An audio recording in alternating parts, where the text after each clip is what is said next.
That's right. Yep. We're back, and we're live. Welcome to our happy, fun times in Barovia. We have playing with us as our newest adventurer here in Ravenloft, Ezra Pheras, played by the one silent one. Hey. Yay. Let's see. Our honorable fighter Segrid, played by Miss Misery. Hi. And the unconscious bard, played by Dantiir, played by Thimbreus. Played by the body of me. Uh-huh. I didn't introduce Ezra. I'm going to introduce Ezra as the unorthodox Undertaker, Ezra Pheras. There you go. And I'm your Dungeon Master today, Paul, or at FN Science Man. So, today's episode. Alright, so your elf friends, Aya Glenmere, Nimble Briarbow, her student, and Belkis Cuthilioni, possibly a relative, have been removed by Count Strahd's scarred master servant Rahadin to unknown rooms within Castle Ravenloft. The Count revealed to the party that he had been observing them since they entered his realm to determine which was most worthy of becoming his heir. Now, Count Strahd's final test is one of survival. So Hannah, our indebted artificer, made it out. I'm not sure made it out. Maybe abandoned. Quite possibly both. She made it out of the castle's front entry, waking up a set of red dragons and gargoyles that have now rendered that exit treacherous. And there's only 3 hours head start remaining before Strahd begins his hunt in earnest for everyone. So when we last left our heroes, Toren Forester and Ezra Pheras were fending off some of the gargoyles just outside the dining hall, and Toren had just set a stay the dying on Dantiir, who was dying at the time. Good spell to choose. Yeah, taken down by a lot of gargoyles. Segrid had been just in front of the doors to that entry hall where Hannah had just... She didn't sneak out, she just really, really ran fast. So Segrid is sensing, as she's fending off the gargoyles in this entry hall, the heat from about 4 dragons in there. They don't seem to be full dragons. When Segrid takes a peek, they're small enough, the size of maybe dogs, but with wings, and set upon high pedestals. So these are maybe wormlings of dragons. Very, very, very young. And Ezra was told by Toren not to say a word, not to make a sound. Toren is currently busy and is usually played by Squid Kittens. She had some things that she had to do. She said before she left that Toren would try to command the gargoyles to let them pass as heirs to Strahd. And while the gargoyles seem to respond to Toren's sound, they reply back in a language that sounds very much like somebody's banging rocks together. And not in common. And our friend playing Hannah and Bad Wolf has said that Hannah is... This is going to be the last you see of Hannah for a very, very long time. So long as you live and survive. And Hannah is going to use all of her downtime days earned to get into the mists, to scurry about them, to run into any helpful faces. We have the Bogorov family of Vistani who are still surviving, who Hannah's going to attempt to persuade to get her out of Ravenloft, out of this valley. And maybe she makes it. You do not hear from Hannah again. She left without her weapons. She left with only the ammunition she had left in her pocket and the armor on her back, in a similar situation to where Segrid finds herself, as Sigrid's weapons were also taken when she fell unconscious to tree blights.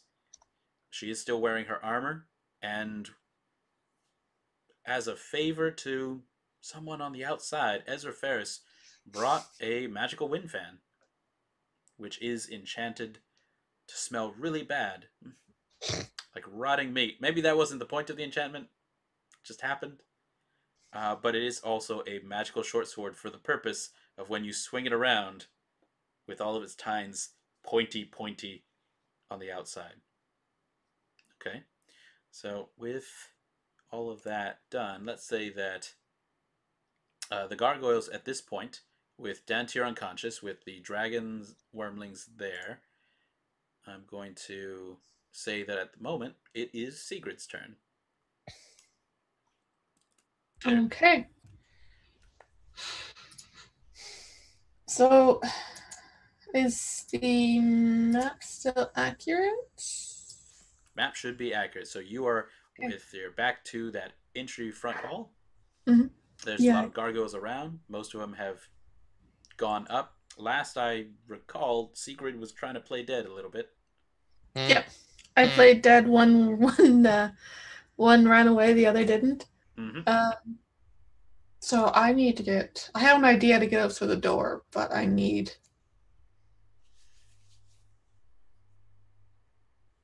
everybody up here by me. I'm by you.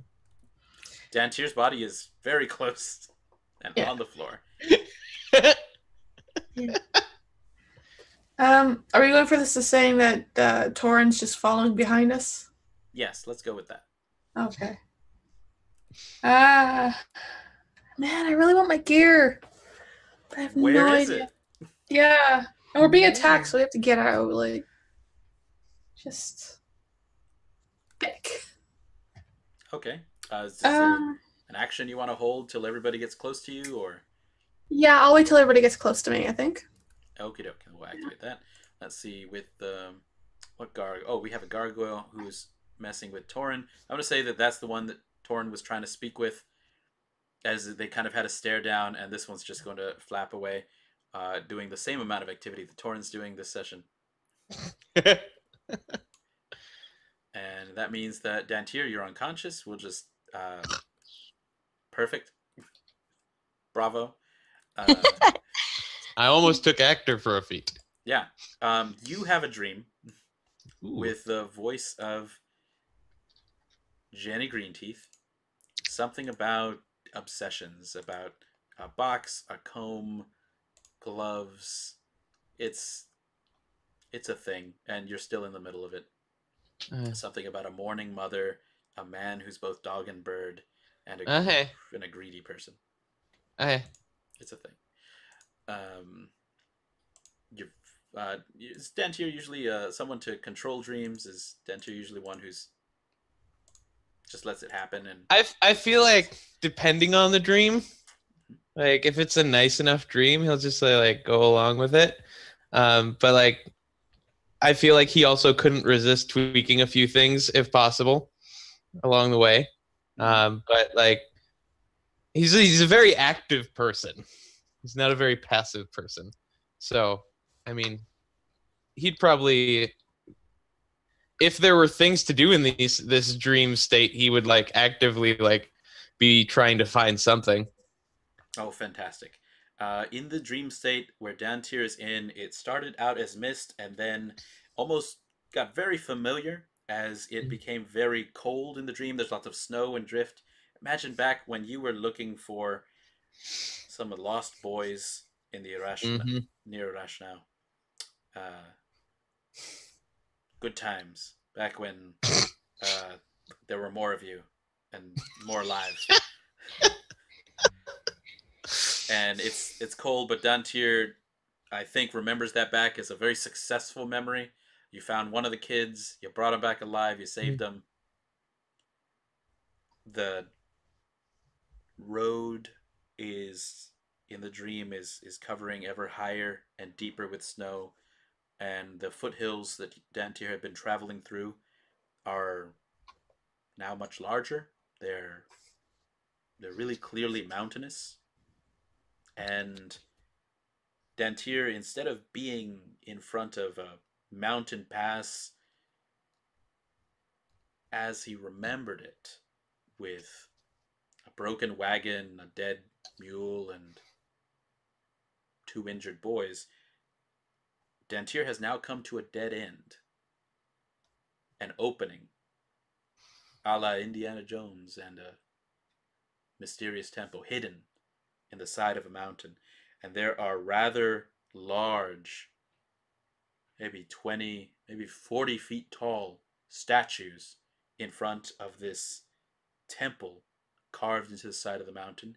They are faceless.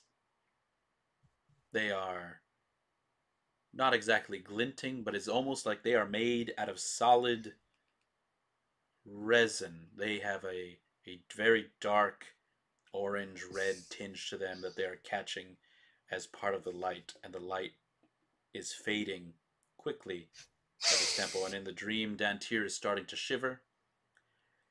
Are the faces the faceless faces? Is that like, does it look purposeful, or is it like a worn erosion kind of facelessness? Well, you know what? This is a dream, so to concentrate, I'm gonna need Dantiir to be rolling a perception check. All right. 15. Very nice. There we go. There's that bump. So it was a 15. Dantiir is artificially, not magically, but mentally hyper focusing, zooming in. The screen goes wide and closer, and there's actually a lot of detail on these statues. They are 40 feet tall. Dantiir can see their feet, their sandaled legs, their kind of pleated skirt, and maybe toga fashion. It doesn't seem to match the cold in this section of mountain. And it is clear that the faces here, they have heads, they have some semblance of ears, though it's kind of molded over. So these are purposefully made to be faceless. And with this close, even in this fading, terrible light, Dantiir might be able to see just a shade of something within. Like, imagine a fly caught in amber, frozen but distinct. It is as if someone has caught smoke within this amber statue, and that's what's beyond the face. There's no features on there. It's wiped and smoothed, but there is some frozen smoke inside, black, and just this small sense of foreboding. And there is a voice narrating above, deep and from a very long ago memory of paternal, that says, Kendrick,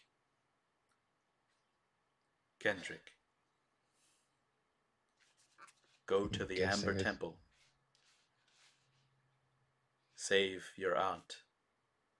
Save your brother. Go to the Amber Temple. Do I remember having an aunt? I don't think I do. Absolutely 0 aunts. Okay. You had an uncle. Not even an aunt. Nope. You don't feel good about your uncle, but you don't remember an aunt. You have never been to a snowy mountain in your life. My aunt? She'll call what is for going you, Dantiir. on? Bring them back. You said there's an opening. Can I go through it? Yes. Hey. It's a really large opening. I'm gonna go through it. When you go through this opening, it's very, very dark. And it opens up wide. The temperature is continuing to drop until there is just a tremendous amount of shivering. And the last thing that you see before in the stream, it fades to a very dark black. You see one more statue inside, but this one, though still made of amber, instead of having a blank and smoothed out face, this one has it's a bare bones skull. It's very large. This is maybe a 10-foot tall skull out of a 40-foot statue. Big. And just everything is fading and turning black. And then there are 2 green lights in the back of that skull. Like it's looking at you, but it fades with the rest of it. Everything looks at me. Mm-hmm. That's where you feel it. I would say the red dragons are now making a really big fuss. And Dantiir, you are going to wake up from getting just a slight burn to your hair. The smell is bad. The feel is bad. You remember that you used to have a hat. It's been knocked off when you fell. Is it nearby enough to grab and put on? Definitely. It only has small scorch marks. Hey, character. There you go. Let's see. Toren is maybe frustrated that these gargoyles are not listening to what they should do, like everybody should. Toren looks over to Ezra and kind of asks, like, where were you from again? You can talk. We're past that, kid. It's too late now. Toren's looking over this youngish lad with this, tan of skin, with some vitiligo patches up his neck. What's Ezra saying? I never really picked a place for where he was actually from. I was going to talk to you about that. We'll talk. Let's make it the Borderlands. Sure, whatever that means. Yeah, lots of little kingdoms. I'm from that place. I'm one of the ones where I'm just like, oh, Faerun is a thing? I have no idea there's a map, there's, Oh, that's definitely very Borderlands. That means you haven't seen the coast, you haven't seen, like, the deserts, the North Mountains. Ezra's just been in... Yeah, he wouldn't have seen any of that. Just in the family valley, keep taking care of the family crypt. Lots of dead people. It's a good time. Well, he'll just like kind of shakily tell Toren that where he's from. Toren gives an exasperated sigh and say, like, let's meet up with Segrid then. Accurate.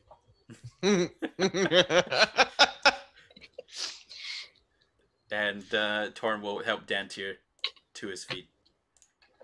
And Ezra can move where he wants. Just follow along with them. All right. Let's see. From where you are. Stuff. There's going to be one gargoyle who is close enough to take a swipe, I think. Yeah, there it is, right below. Though it is kind of looking at where Ezra and Toren were traveling. And so it's just going to give kind of just a claws over at Ezra. So this is 22. Ow! That hurts. Yeah, that hit. Toren says, come on! 4 slashing damage. I'm glad I had that false life before. Okay. Do you say that? Sure, why not? Sure. Toren gives you, like, just the eyes go, like, and looks you over a little bit. And Ezra, give me a perception check. Okay. Boop, boop, boop, boop, boop. Woo! 13. There's something about Toren's eyes that don't seem to be quite real. Like, you've seen several sets of eyes. Glass eyes, marble eyes, so whoever can afford them, kind of for those public viewings. And you've seen a lot of dead eyes and that. And the eyes that Toren is looking at you, they look like somebody painted them because they're not focusing the way that they should. But That is interesting. But you're pretty sure Toren's looking at you, and that the narrowing of his eyes are correct, but it's like somebody has just given Toren painted eyes instead of his actual ones. All right. Segrid, everybody's there near you. Dantiir's even been helped up to his feet by his brother. What you want to try? Thanks, bro.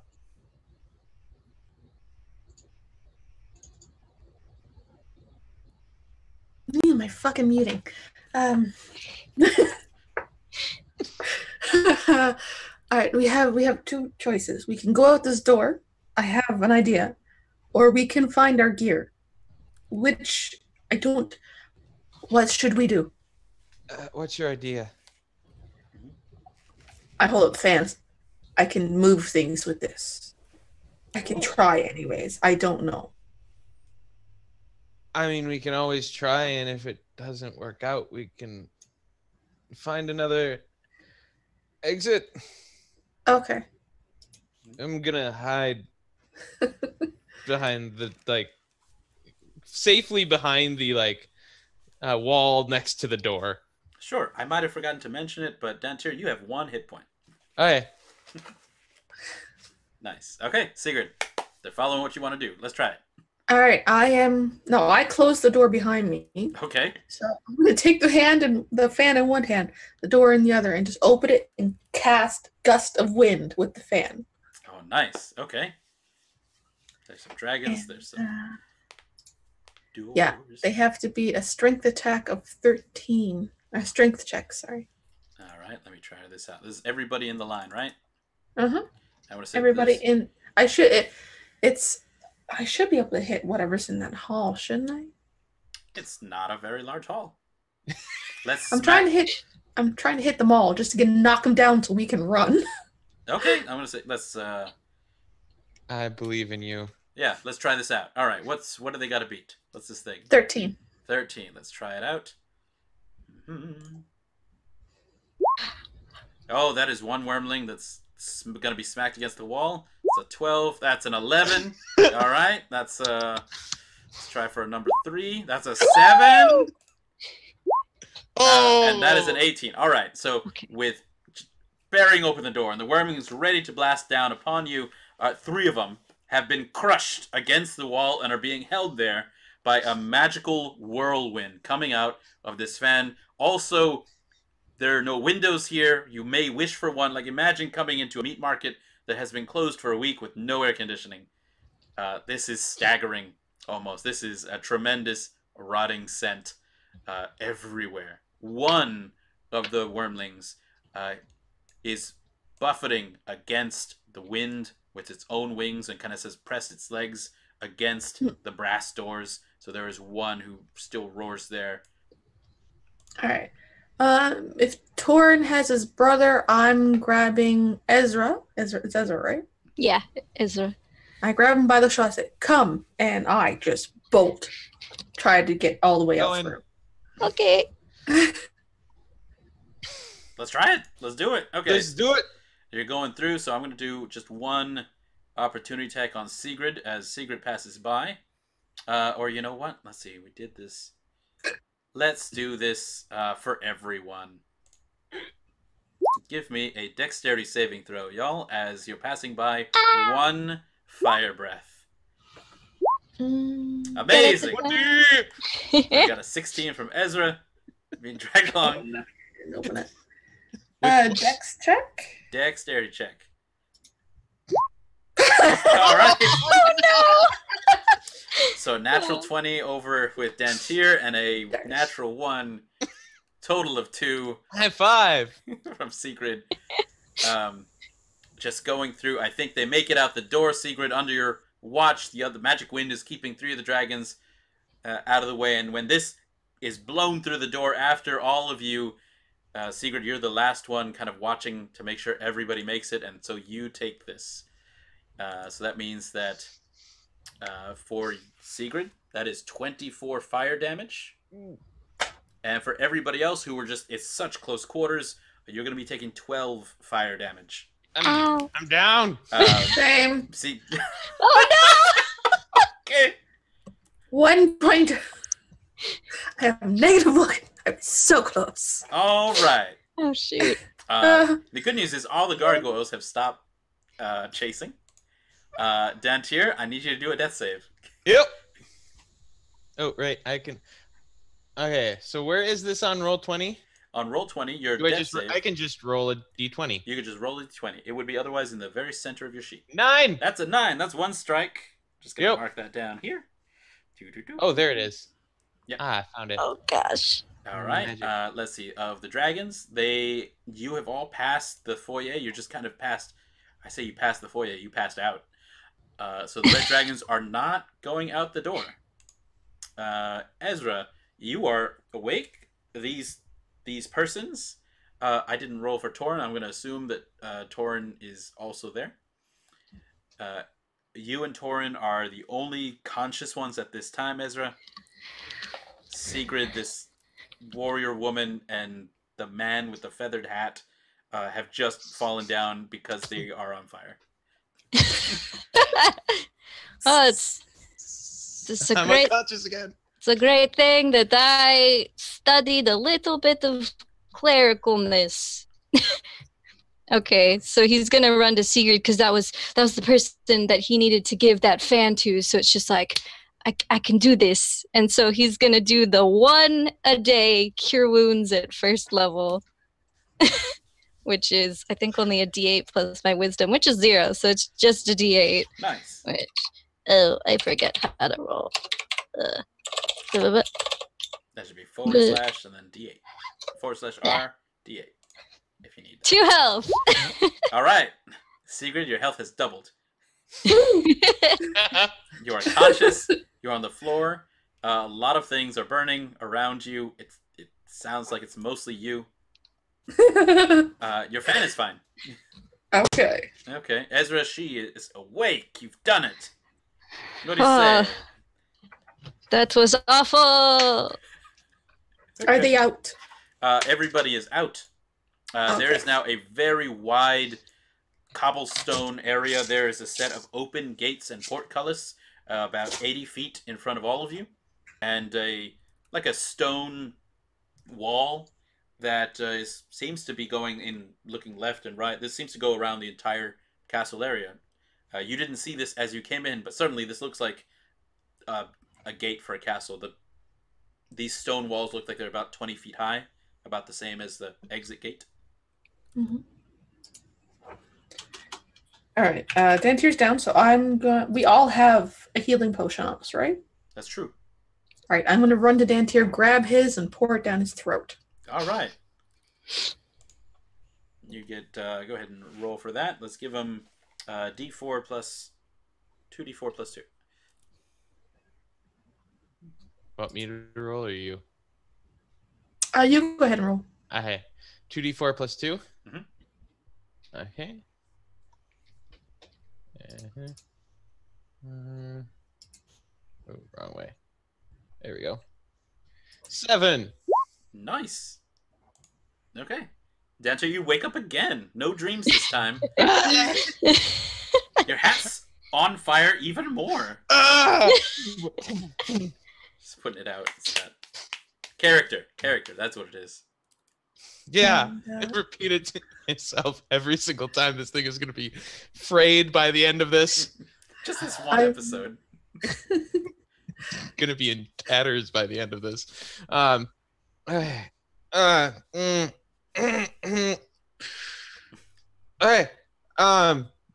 Is the door open? The gate open? Yeah, Segrid push it open, and the gate that's 80 feet in front of you, that portcullis, that other gate, definitely open. Okay. Let's go. All right. Dantiir starts going out. Segrid, you too? Mm-hmm. Okie doke. Let me take these gargoyles off, these wormlings out. They are not giving chase, and it's almost no problem. There doesn't seem to be anything else coming towards you. I'm going to use second wind on myself, by the way. That's a good moment to do it. So that is 1d10 plus 4.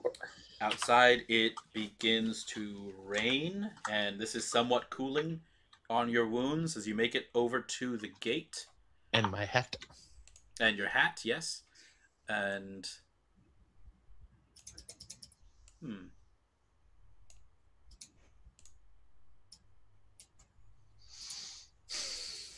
These maps. Well, it's detailed. Maps. So yeah, 20-foot high stone walls. There's a portcullis as you're coming nearby, and there's just fog coming in and swirling around. Sporadic flashes of lightning that are lighting this up as you're coming out into early evening. Some thunder pealing loud enough out here to surely make the entire castle shudder. And torches are flaming outside the keep's open main doors now. You can see the dragons kind of settling themselves back in.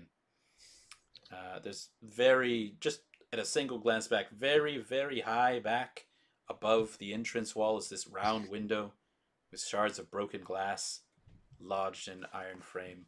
And as you're getting to the center court gate,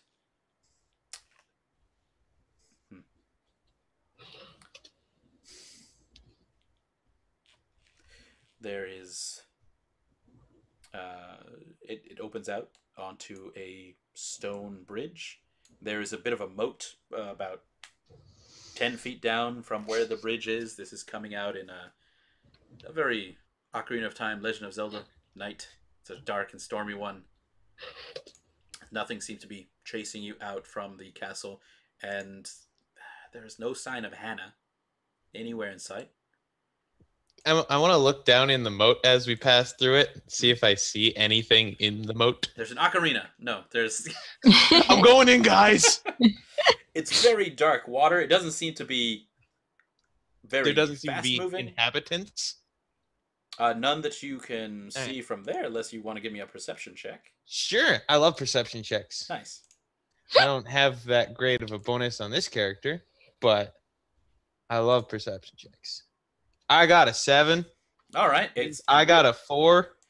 There's a lot of disturbances in the water from the rain that's now starting to come down, but otherwise you don't think you see a lot of current. So moving on and away from that then, as you all clear the stone bridge over the moat, there is a much louder peal of thunder. Just a loud crackle, a rumble across the sky as if the very land itself is tearing itself apart.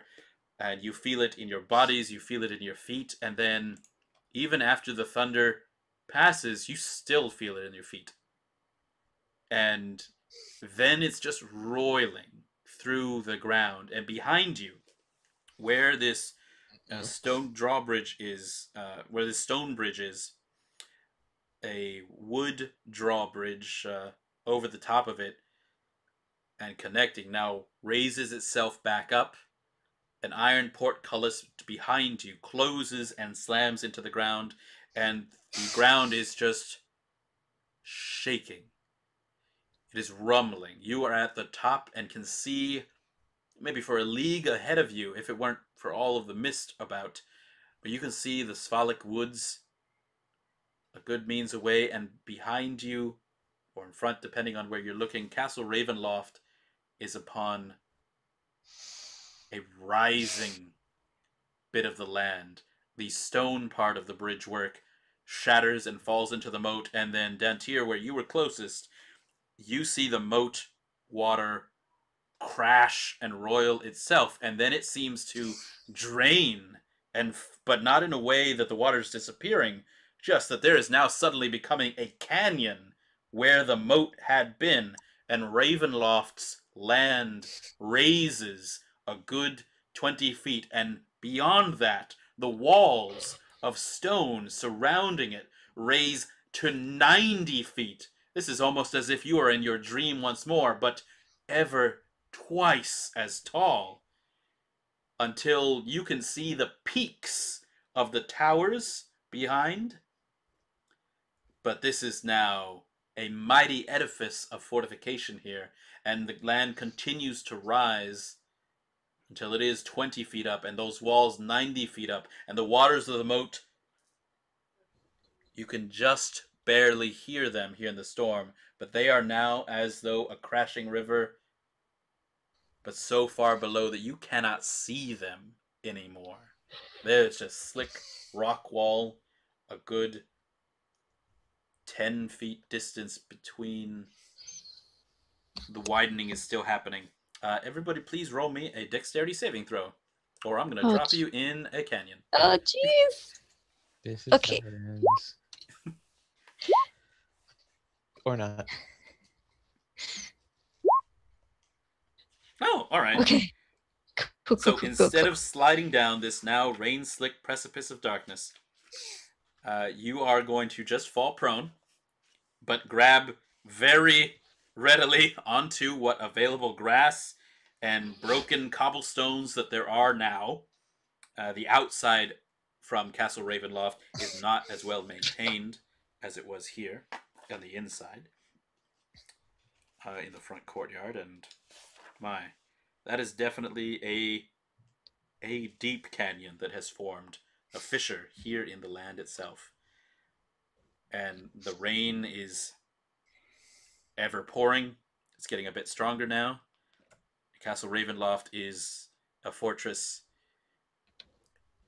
In your ears, there is still a constantly moving, never silent ticking. Hey, let's go. That was really cool. That is now going to be a boss battle whenever you come back. Woo! Clearly. We're going to Barovia, right? The city, not the place we're stuck in. Toren, give me the map so I can look at it and know where we are going. Sweet, thanks, bro. It says this area, the map says this area is generally very mountainous. You'll be going, maybe at your current paces, maybe a good 4 hours to get to this small village of Barovia. There's a road for it, or there's like a kind of a direct path. The road seems to go near a river. There's a bridge marked and 2 big gates. Dantiir will recommend that we start walking along the road, and then as we are walking, he will bring up the possibility of cutting across, potentially shaving some time off, or if we want to stay on the roads, which might be a little bit safer. I think we should go through the woods and not dally. We need to go fast. We need to find shelter and safety. Agreed. Also, Toren, if you have any healing left, that would be cool. Toren says to suck it up. Okay. You got yourself into this. This is what it's going to take to be a hero. This is what a hero's life is like. This is what they taught us back at the temple. Right. What about me? Nope. This is a hero's life. You have to suck it up and get going. Yeah, Let's I just go. saved your ass. Yeah, with my healing potion. Let's go. All right. So minimum distance, minimum travel time, get there as fast as possible will be our route. Okay. So given that, I'm going to say that, the dirt road, the cobblestones kind of give way to dirt road, and there you come pretty soon to where the road forks. There is a very aged wooden sign there on the road. There's an arrow that points east, and it says Ravenloft. To the west, it points and it says Valaki. And the third road heading to the south, it says Barovia Village. So that's Barovia. the first part. As you get past that section, it's still raining. You are traveling on exposed road. Everybody please make a Constitution saving throw. Whoa. Okay. Let's see. Kendrick's with a 19. Segrid with a 19. Ezra, you get the sniffles with a 7. Yep. Sounds about right. Okay. Get the sniffles and die. Not yet. This is Barovia. Not yet, but I will ask Ezra to roll me a d20, Ezra. Okay. If you have a survival bonus, you can use that. Oh, so kind of like survival? I don't think I do, though. I don't. I'll just do.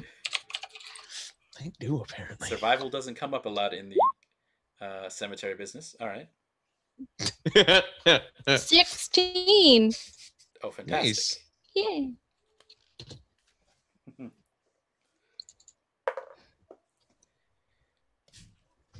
Ezra, as you're going along this road and your sniffles are bothering you maybe a little bit, becoming a little distracting,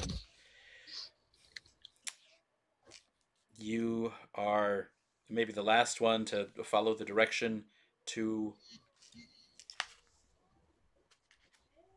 a section of the mountain now where it's just been loud, and you think it's been just an intensifying of the rain, or just some of the water has gotten into your ears. It's just so loud at this point. But actually, you have come to half of a bridge on the mountainside, and there is a waterfall that's spilling into a misty pool about 1,000 feet below. And just looking down, this pool looks like it feeds into a river that meanders into some fog-shrouded pines that blanket the rest of this valley. There's gargoyles, 4 of them, two on your side of this stone bridge. The stone bridge goes across and a little down.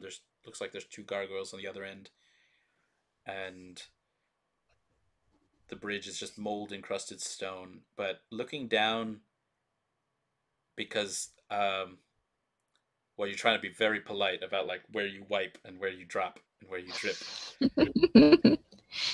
You think you see somebody down in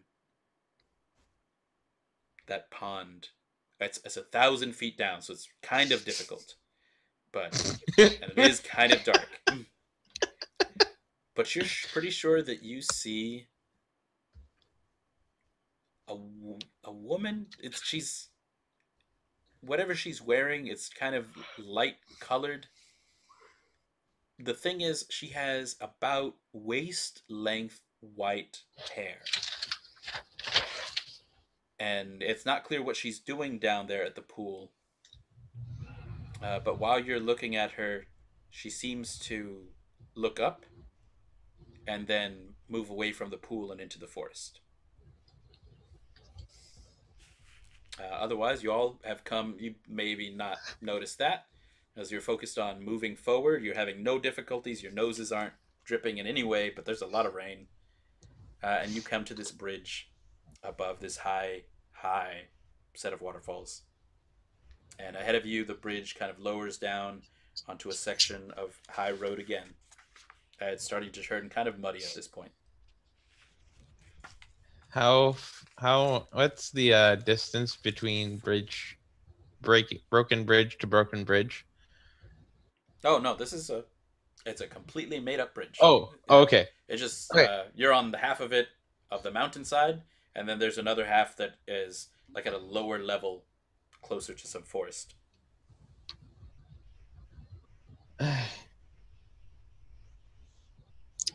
Cool. I'm pretty sure. I'm about 70% sure that this is not a formaldehyde-induced dream. No. I can guarantee it's not. Welcome to hell. It's lovely this time of year. I've heard good things. There's gargoyles.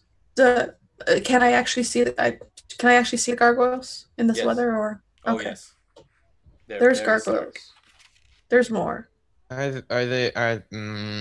Can we try to outrun them, or should we stand and fight? I mean, like, it seemed that for the other ones, if we got out of their area, they kind of went like. So we run? I mean, it's the quickest way. Yeah. as opposed to trying to find someplace else. Segrid is just, everything about her is just so defeated. So she's just, let's run. So again, she does the same thing. She puts her hand on Ezra's shoulder and gets ready to sprint. Mm. Okay. Who's going to be in front? I will be. Okay, Segrid in front. Ezra, then, you okay with being in the middle? She's pulling you along? Sure. All right. Dantiir, you want to be at the end, or do you want to have Toren? Toren would probably be in the end. Keep the more physically able people at the ends. He'll be very motivating, saying to keep moving. Yep. Okay, all right. Then we're ready to dash. All right, Segrid. The black moss is covering the nearest corner of the bridge. The gargoyles are just about cloaked in it from the nearest ones, and as you dash past, you see just this great frowns that are upon their faces, and they don't even turn towards you as you're dashing past and making your way across this long bridge. There's the sound of the waterfall in your ears. Behind you, the sound of the rain all around you, and you're keeping your footing across this bridge, mostly because it is not very smooth. It is worn in several places, and some stones have been broken apart. And there's just these billowing clouds of cold mist that are making just everything very wet. And you make it across to the other end of the bridge, and you keep running past the other pair of gargoyles that are here, not even looking to what they're expecting on their faces. And with Ezra very close behind you, and Dantiir and Toren, you all make it across, and the gargoyles have not moved. And you are safely on the other side of this bridge. I don't like gargoyles anymore. I thought they were pretty cool. Then they tried to kill us. That was pretty cool, though. We have very different definitions of cool. I would still have to agree with Dantiir. You're now much closer to a set of trees. The high road here continues to go south. But Segrid, you're in the front, so that means that you get to see that there looks like kind of a dirt road. I mean, even the high road is mostly dirt road at this point, but one that, like, almost as if somebody has cleared, or maybe wagons have pressed apart some of the trees in the woods that are now encroaching, that goes kind of southeast. So there's still high road that goes south, but now there's also a choice of what looks like a forest path that goes southeast. And that goes towards the village? Yeah, that's even more directly in the way towards the village. It seems to also be following the direction of that river that's at the bottom of where the waterfalls are. Okay. I gather everybody together and I asked Dantiir, does this match the map? Is this the way we should go, or should we take the road? Map. I'm gonna guess that the map shows this being a great way to get to Barovia. By what's on the map, it could be a shortcut. The high road shows on the map that it goes south, kind of squiggles a little bit around the woods, and then goes east. So if this is more of a straight path, could be a shortcut. Shall we? Okay. Go again in the front. This sounds like a terrible idea. This place is a terrible idea. So we better embrace it. See how quickly we can get through this lovely little place.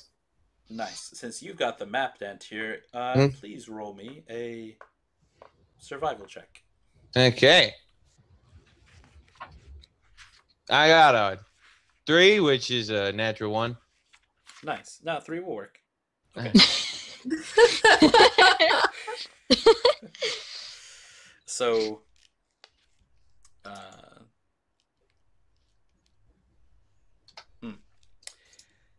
I'm going to say that it's still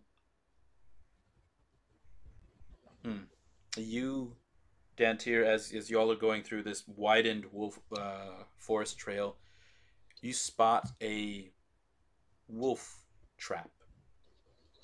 Its steel jaws are caked with rust, and someone has carefully hidden this trap under a thin layer of pine needles and detritus.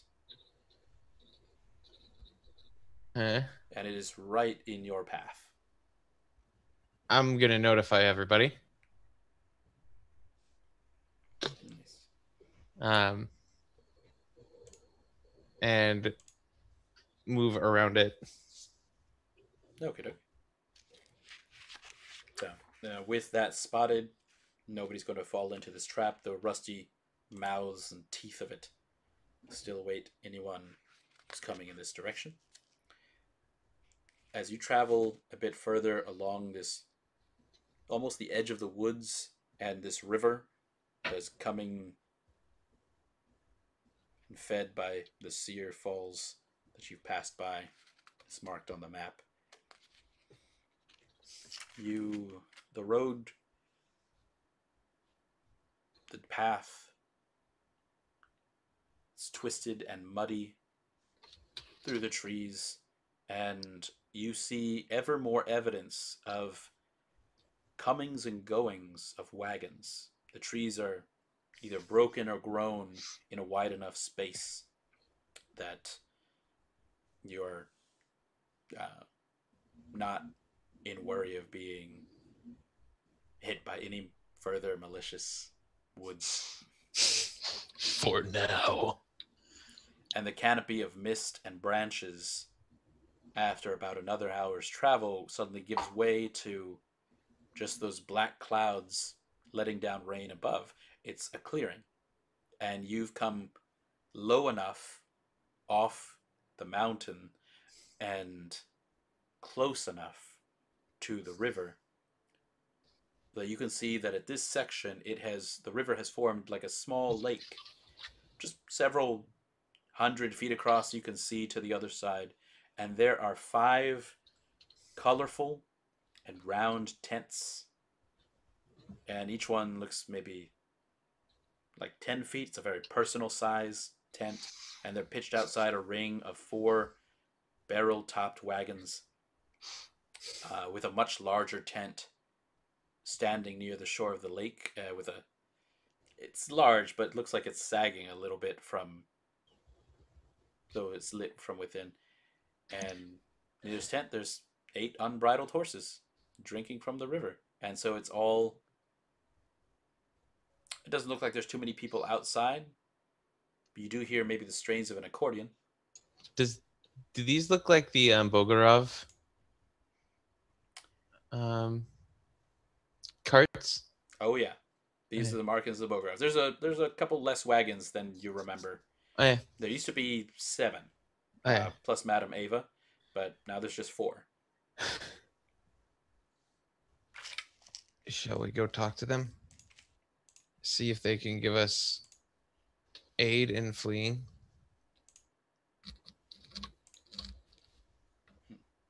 Okay, I'll say, Segrid, you're in front. How do you want to approach it? We need to be diplomatic.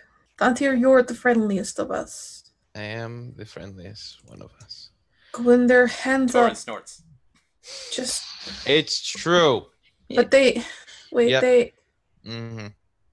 speak well of him. I'm kind of sort of making kind of him obvious. Toren snorts one more time, but doesn't disagree.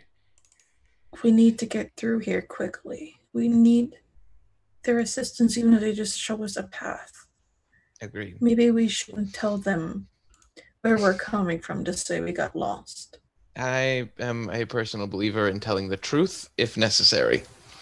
I will simply see if we can borrow some horses. If anything more than that, I personally think the truth, when we're dealing with people who value truth, is a good idea. I hope you're right. Me too. And so Dantiir will walk in, making it clear that his hands are like that he's not a angry, horrible someone trying to kill people, and will call out as he approaches the camp. Okay. There is somebody tending the fire that's out there. They look like they're having kind of a miserable time. Mm-hmm. Go ahead. Is the fire lit? Yes. Okay, cool. They look like they've made kind of a fire break over it. Cool. There seems to be the remains of, the start of an evening meal being prepared over here. And so, as you call out, the person who's standing there at the fire, she's got the figure of a young woman, and she's holding like this kind of a large shawl, almost a poncho, with the size of it. And as you call out and say that you're with your hands open, she says, "Dantiir, is that you?" Yes. And it's Annika and the Vistani who had danced with you all just a few nights ago, before the planned wedding. It's like, "Come in out of the rain. We are about to serve stew. Where is the rest of your friends?" And I will motion for the rest of the party to join me. We cannot stay. We are actually in a bit of a hurry. We seem to have gotten a bit lost and kerfuffled and misplaced some of our stuff. Is there any way that we could borrow a horse or two? Preferably two. I mean, preferably more than two, but I wouldn't want to take anything from you. Oh, well, we do have our 8 draft horses, but they are for our remaining wagons here. I wondered when Hannah came by and she asked for guidance on escaping the mists. We were already halfway on our way out. Unfortunately, Dantiir, they did take our extra horses and 3 wagons with them. We're going to join them in another day. We've been asked by Madame Ava to stay behind. What for?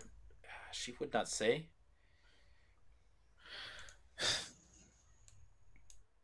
And she kind of mirrors that, and kind of gives you a look like old people.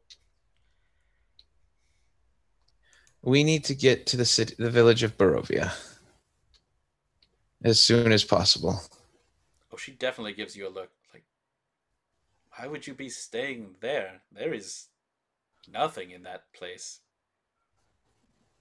Unfortunately, we have business there. Personal of my own. And time-sensitive things. Well, at least here, warm yourselves by the fire and let me see what I can get you of... Oh, you all are soaking. And she's going to specifically be looking after Segrid and says, like, "Come to my tent, to my tent. No, the wagon. We'll need to get you changed." And thank you.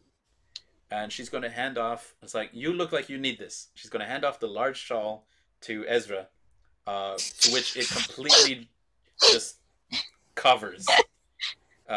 Starts to go on the dirt floor, and Annika is just not going to look at that. But the wagon is much closer by than where the tent is. And Segrid, she takes you into that wagon. It's clearly her personal one. And she's just kind of grabbing a couple of towels and clothes that she has around and kind of pushing it into your hands. And now she's gotten a towel into your hair. And it's like, where are you coming from? This is... why are you traveling out in such weather? Exactly, Ezra. When we heard about the Moslaverics, well, it was a tragedy. These woods, they can be treacherous, even for we Vistani. I don't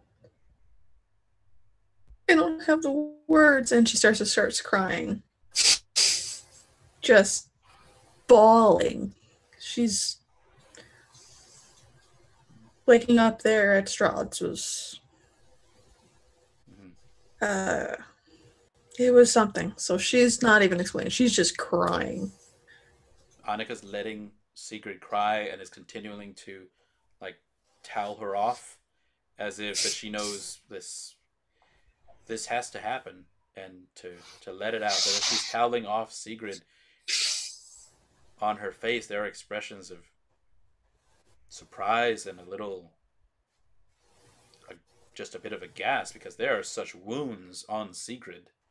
There are marks of estranglement around her neck and arms and waists.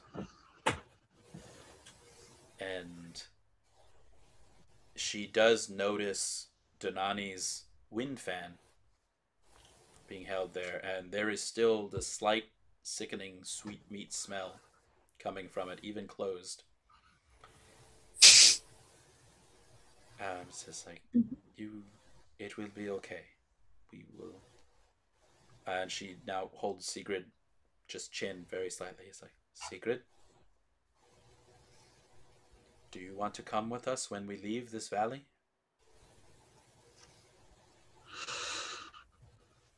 I will only leave if the rest of them go.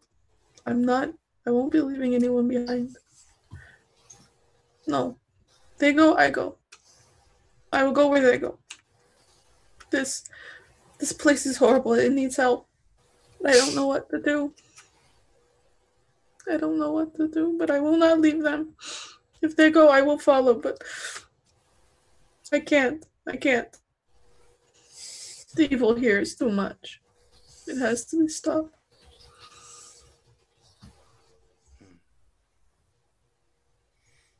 And she won't say anything more, just help to Segrid to dry and to change. And she does offer some travel clothes and a backpack that it clearly looks like this is an older one. It wasn't one that she had been using. It looks kind of larger, and you do see that there are someone has stitched on it Donani's name onto here. Like, my brother went ahead with Hannah and the others, so he won't be needing this for any time. And so you're given this backpack, and she kind of she goes back out, and so this is where Ezra, Dantiir, and Toren, you see Annika come back out. She ladles around some of the stew and pulls out from underneath in the fire where there have been some wrapped items. And she takes one back and she says, "Oh, be with you in a moment." And brings back a whole loaf to Segrid, as well as just a canister that she has been carrying, a bowl of soup. The meat is good, and the herbs will be healing. Thank you. Take rest. And you can continue on in an hour or so, but take rest. You all look like shit. Looking at the map, can I draw any parallels between where we are right now and where it is on the map, and then guess how much time we have until, if we can make it and take a rest? That's really what I want to find out. Like, try to deduce is if we do rest here, will we still be able to make it to the city or the village in time? Yeah, it would have been about 2 hours by what you see on the map, and taking the high road has kind of made a C in the way that it went from Castle Ravenloft to where you are now, near what Annika is going to write on your map as the Seer Pool. Near, and she writes in the Seer Falls. and shows you just a very short cart path, a wagon path, she says, that will get you back to the high road. So it's only going to be about another hour and a half. You did shave off some time to get to the village of Barovia. She says there's at least one bridge you have to cross to get over the Ivlis River.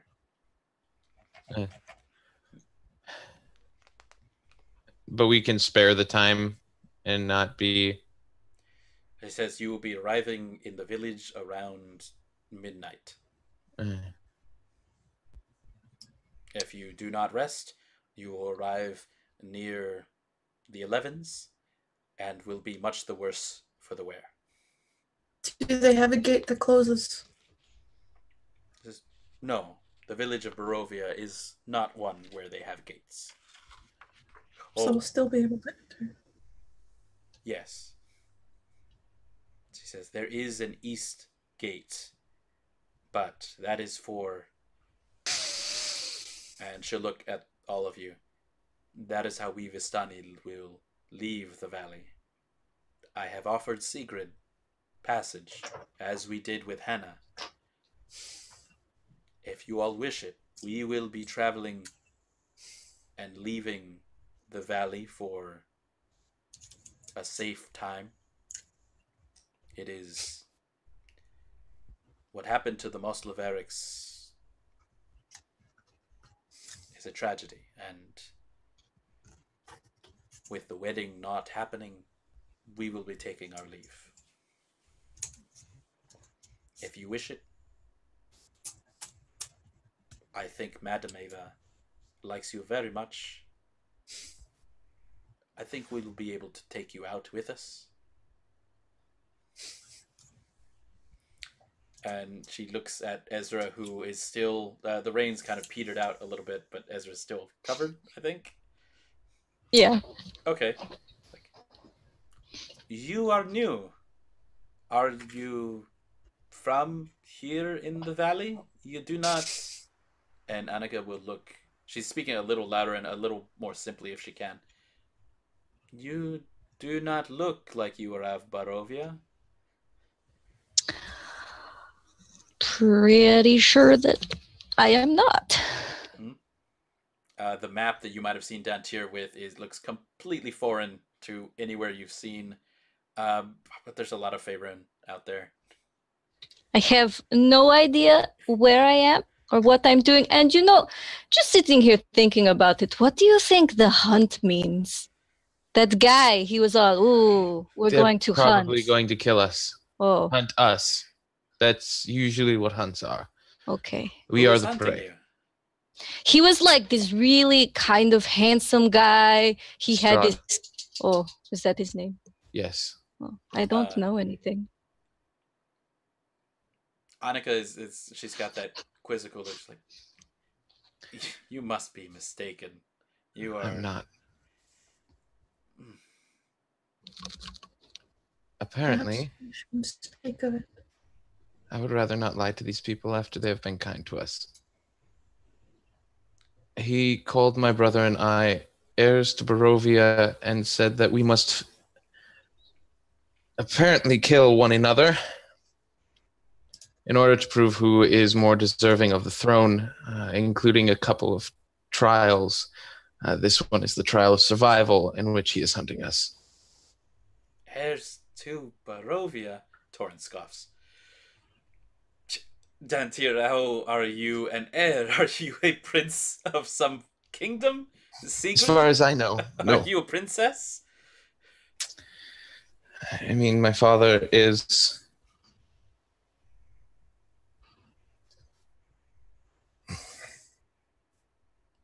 I'm going to attempt to describe my father to her. And ask if she has ever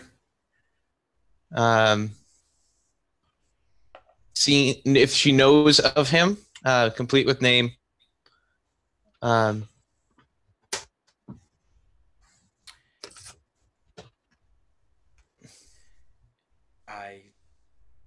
do not recognize that name, but we have heard of the earless one. This was... Time travels in this valley differently than it does in the outside world, my dear Dantiir. The time we spend here almost sometimes it does not match when we leave. Certainly not the places, but this is the way. I have heard that there was a time, maybe here in the valley, they say it happened a year ago, though our time last passing through was back in my father's generation. They say that a powerful mage gathered townsfolk and people of magic here and led a rebellion against Lord Strahd. They were, of course, defeated, but they say that for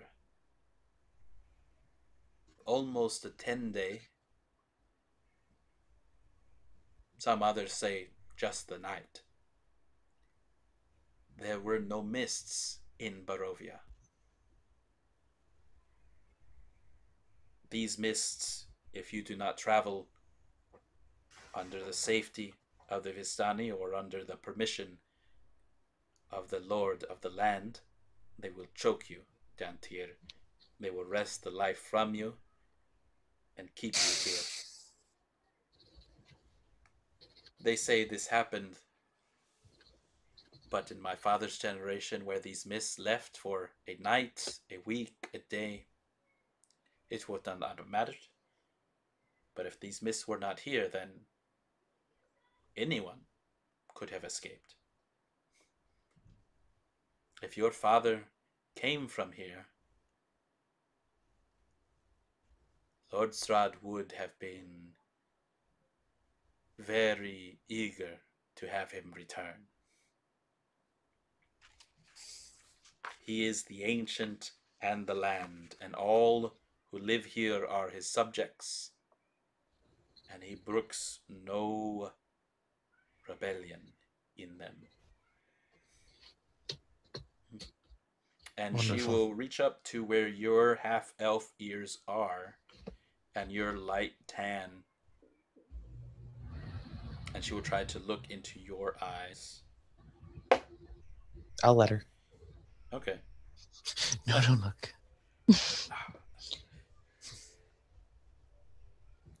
I have traveled many lands, Dantiir, of Toril, Sigil, Eberron, many others. There are types of men and dwarves and elves and many others. And she'll look over at Toren for a second, as she had been there on the day Toren had sprouted wings. You are half-elf. Who was the elf in your family? My father. And you say his ears were gone. Now. They weren't when he was with us. There are not many races here in the Valley of Barovia. There are the few sold, the mostly unsold, and a scattering of others. There is a group of elves here, Dantiir. They are not of the high elf. They are not of the wood. They are of a group that separated many time ago, according to the stories, They are known as the Dusk Elves of Barovia. You appear to be of the Wood Elf, but as I look and see, if your father is of here, then your heritage may be of the Dusk Elf. And she'll look at Toren. Both of you, no matter what else you may be, then would have a connection. A very old one, wherein perhaps you were princes of some land. So we'll look at Segrid now. And you? Where is your home? Where were your families? Northern Faerun. About 3 days travel from the coast. Then I only settled. My mother and my sister settled just when we left. When we left our village, they settled a little farther north of Neverwinter, in a little village. But that's where they are. That's where they are. I know of this place. But you say your mother and your sister? What of your father? He's dead. He died.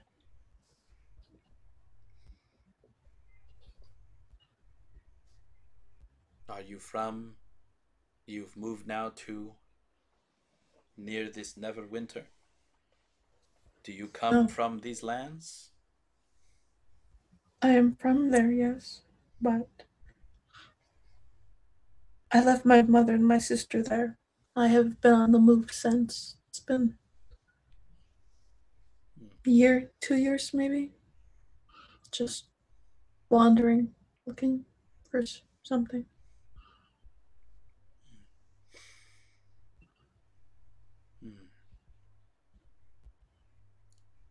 There is a saying that the mists find you. There may be a reason that you are here, Dantiir, Segrid, and Ezra Pheras. There may be a reason for you to be here. And it may not be the one that our Lord Patron desires. But if it is, the safest place that you can be is with each other.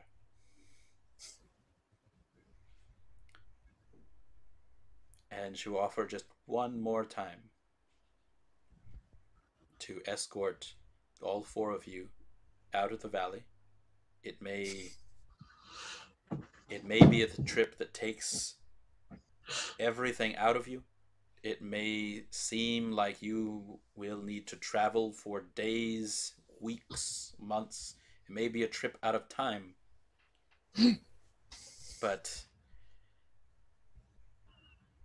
she doesn't believe that Lord Strahd will really be putting you into direct harm or death. But she does think that his trial will be very, very hard, as he is a very exacting patron. I'm not leaving. You said Hannah had already abandoned us?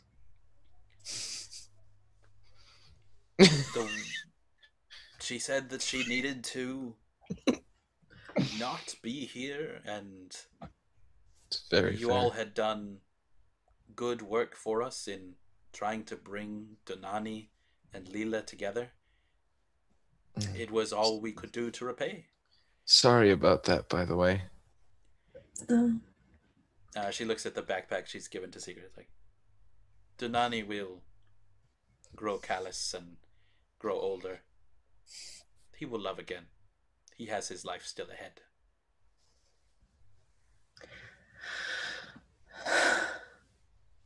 I hope the mists choke Hannah. but I will stay. Okay. Then let us have Madame Ava do a reading for you, friend Segrid. I know that she is strong in the sight. She is here with us, and maybe she can portend where you may find your materials, the ones that you have lost here. Please. And oh my. So Ezra, Dantiir, and Segrid, while you're here resting, we'll treat this as a short rest here in the Bogorov camp. I am going to sing a song of rest. Woo! What's that do? So, it gives everybody an extra 1d6 when you use your hit dice. Coo. Nice. Okay, so Yeah. go ahead and use what hit dice you want to use. You did level up, so that you've got that extra hit dice than what you had previously. Sweet. And you've got an extra d6 that you can roll to add to that. Let's see here.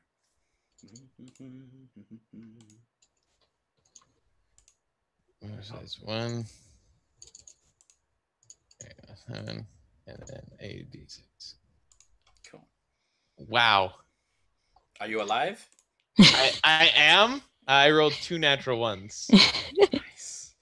Okay.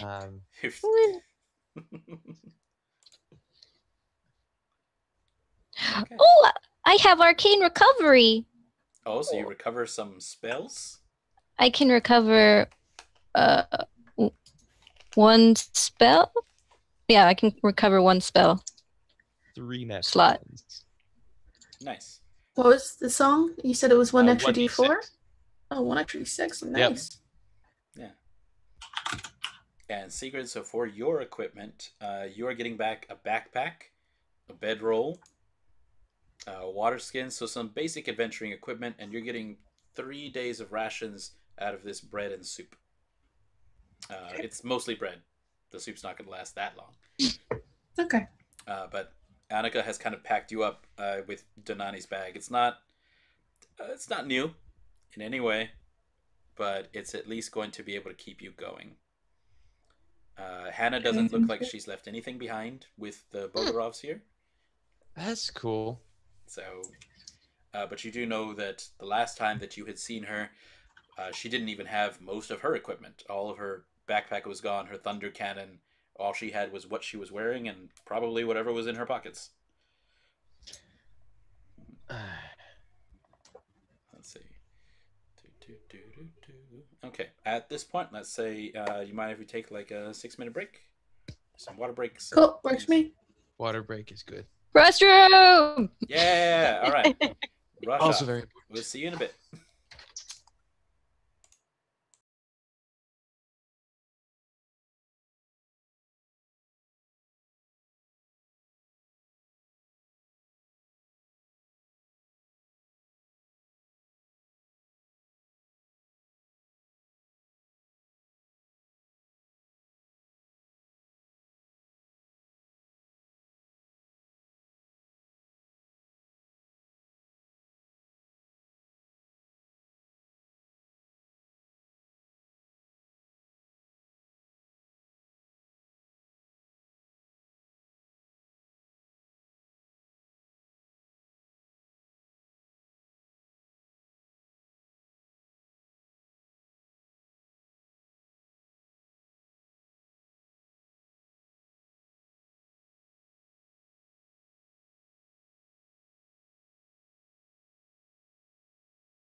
Okay. Aaron's so angry. Like, holy shit. What gods did you upset? He I said, don't know, man. as his own internet stutters a bit. Mm. I mean, I know what gods I upset. You upset a lot of gods. Uh-huh. Story of my life. Oh yeah, Guys. Dantiir can't see anything. No, let me find out why that is. Yeah, I can't see Do I anything still either. have eyes? You know, you've been. Yeah, I do. She looked at them. She got a 20 when she did that. It was wonderful. Nice. She could tell your entire life stories through your eyes. It's one time at band camp. Mm-hmm.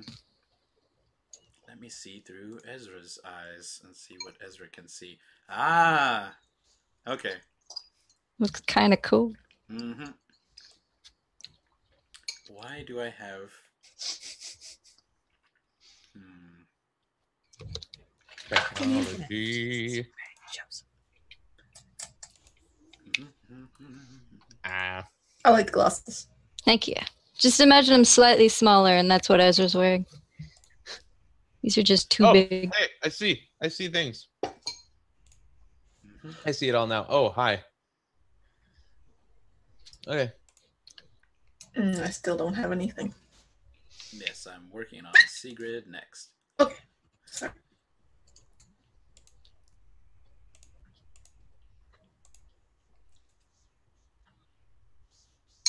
How about now?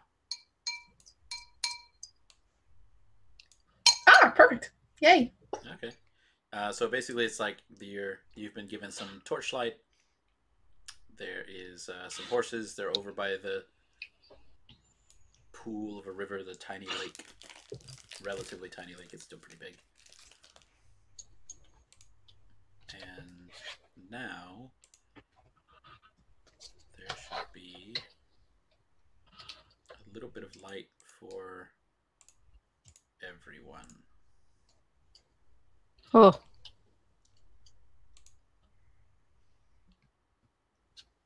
Hey. Awesome. cuckoo. So the rain has let up within this hour, and this travel away from Castle Ravenloft, such that the rest of the Bogorovs who are still here with you have started to eat out around the campfire. They are not very talkative for once, and they're... Annika has spoken with Madame Ava. She does not bring out her Taraka deck, but she does ask for Dantiir to bring over the map. Oh, I'll bring it over. Okay. And set it up for her. On her wrist, there is a orange, very long gem that is tied in to just this kind of wrist bangle that she has on.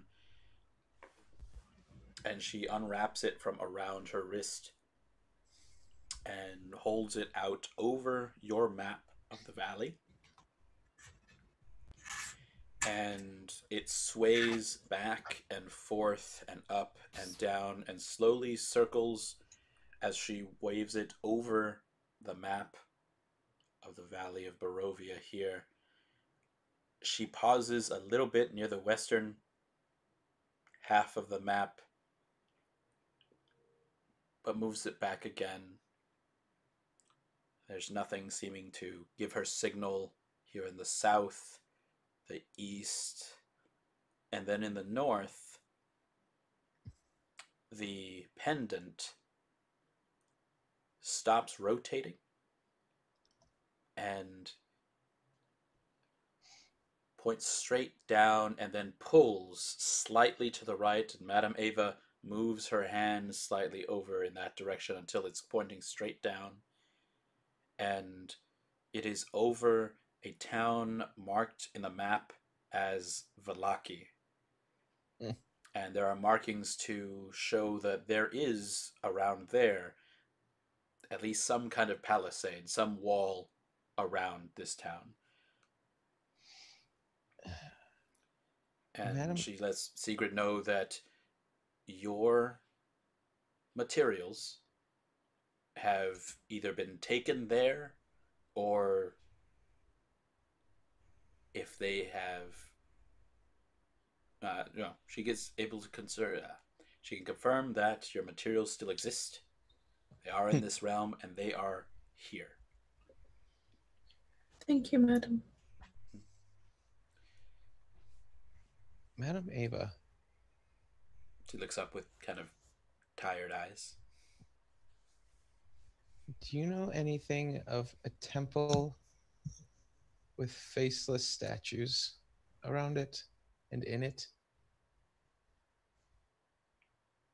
And I'll describe the vision I had.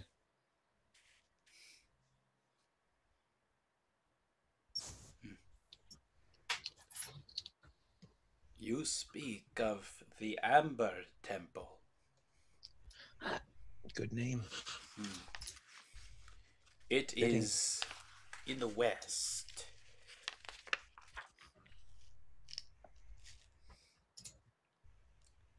It is a very important place here in the valley. How come?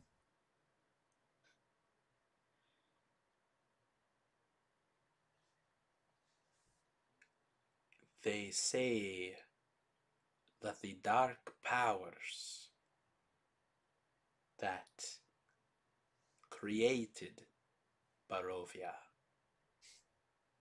the deal that Strahd van Zarovich made, all originate from this place.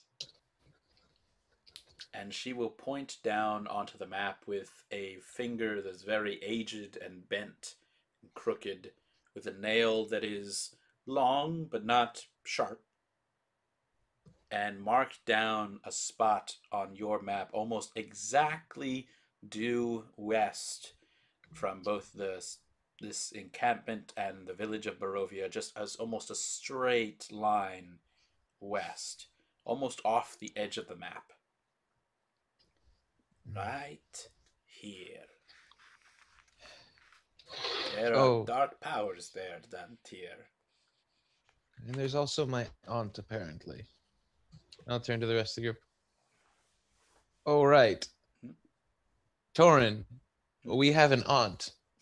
What? And she's apparently here in that temple. So, yeah, that's a thing. Dantiir, we have a mother. She asked me to come find you and bring you home. That's what I'm going to do. Toren is actually very much for tying Dantiir up, attaching him to one of the wagons, and just making sure he is out with the rest of the Vistani. It's not happening. Just every so often, Dantiir, you look around your shoulder, and Toren is very non-conspicuously approaching with rope. That every time the rope is longer, thicker. Taking the rope away and just have this massive pile of rope next to me. So apparently, you hear a mutters maybe I should have kept that wolf trap. I could heal him after he got sick. I could heal him after he died. So apparently our father said we had to go there, or I had to go there and save people. I was dead at the time, so but thank you, Madam Ava. I will have the Bogorovs tarry here a few days, in case you change your minds or have need of us. Thank you. That is very generous of you.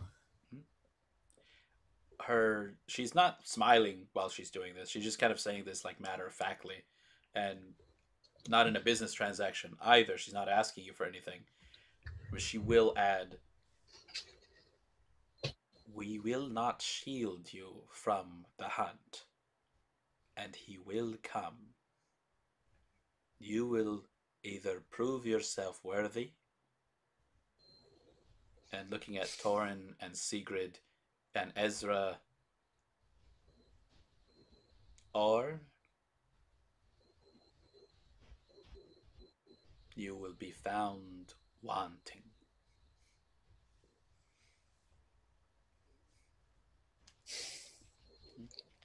We know.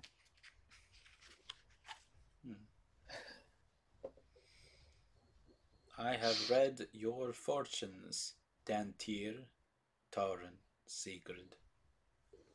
I read Hannah's as well, and she does bring up Hannah's card from almost out of nowhere, like she's just snapped her fingers. "I suppose even among my years, I may make mistakes." And she puts that away, and she brings out another card, also with a finger. And this one looks like a terribly old card, like one that has seen a lot of finger wear and movement. And she hands this one to Ezra.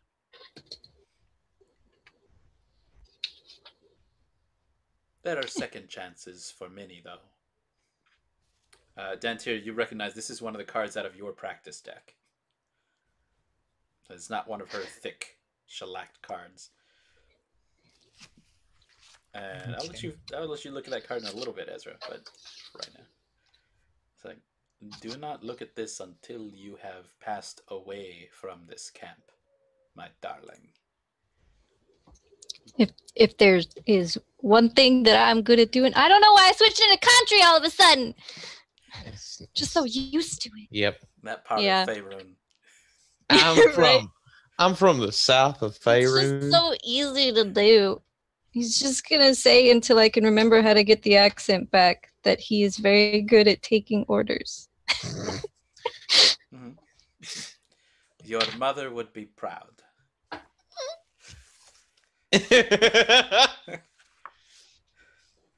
And she'll look like Ezra, like dead in the eyes, and she will not blink. She's also still not smiling.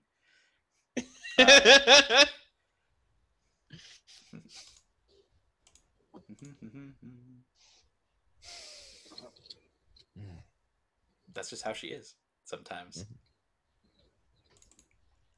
"If you wish to see her again, Ezra Pheras, one day you too might make a visit to the Amber Temple."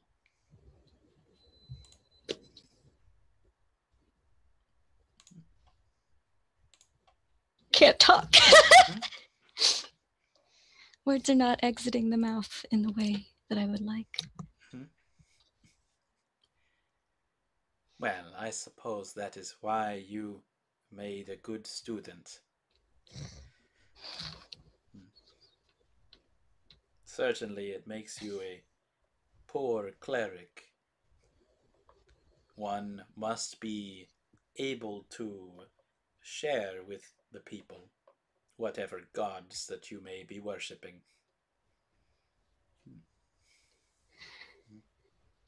That's true.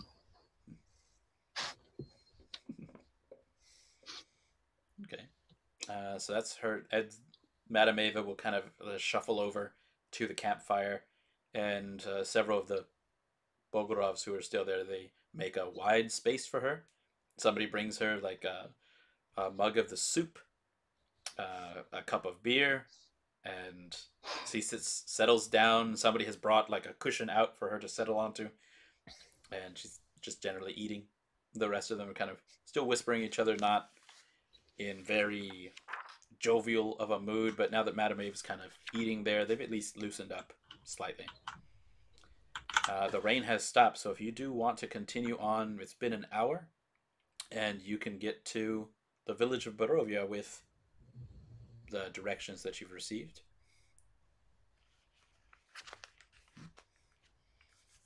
Good to go. Anything else to check out here? Dantiir will say goodbye to Annika. He'll like find her out and just thank her one more time for her help. Annika will give Dantiir a hug.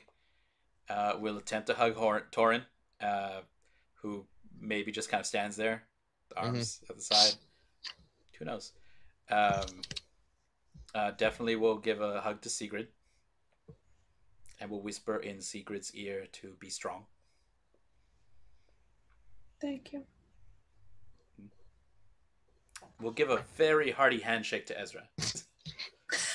Howdy, howdy, howdy. Like, this is more my speed. I do not know you, but if these are your friends, it speaks well of you. I hope you do not die. Thank you. Nice. Okay. And so with that, you would be able to take off onto a bit of mud road, but within be about 20 minutes, you're able to get onto a stretch of the high road again. And it kind of waves, meanders in between sections of the Svalak wood. Toren is uncomfortable with being near the trees, but you never have to go within it again. There's, along the high road, a wide enough passage that wagons can pass by. There's, every so often, just almost a memory of cobblestones on the street, like one or two that are still there upon the road, dirty and muddy as it is. And as you're now heading almost in a direct eastward manner, where on the map it's indicating the village of Barovia is, you're getting close to... actually, I didn't ask. Who is in the lead, in the middle, and at the end? I'd say probably Sigrid's still leading. Yeah, I'll be in the front. Okay. Then Segrid, you'll see this first. Who's at the back? Order. So probably Toren, if we're doing just keeping our old order. Okay, we'll do that. Segrid, you see this first. There is an old wooden gallows creaking in a chill wind that's blowing down from the direction of Castle Ravenloft. And there's a frayed length of rope dancing from its beam. And the well-worn road splits here. And there is a signpost opposite of those gallows, and it points off in 3 directions. It shows an arrow that says Barovia Village, and the signpost is pointing to the east. Part of the sign indicates that wagon trail that you've now come off of that says Ser Pool, pointing in the northwest. And the last arrow is in the direction of further along the high road on a section that you did not take for the shortcut that says Ravenloft/Vallaki.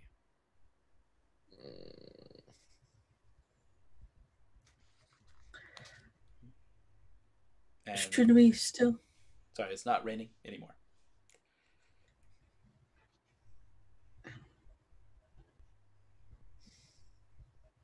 Should we keep going towards Barovia, or should we...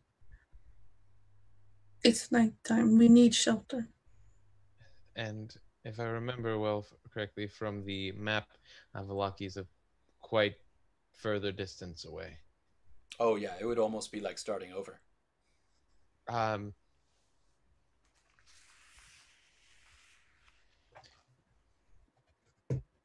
Yeah, we should continue going. They didn't speak very highly of it, but I think it was probably the best bet to just go into this little village. And it's the closest one. Mm-hmm. We might even be able to get a carriage to the other town. Get guaranteed safe travel. Guaranteed.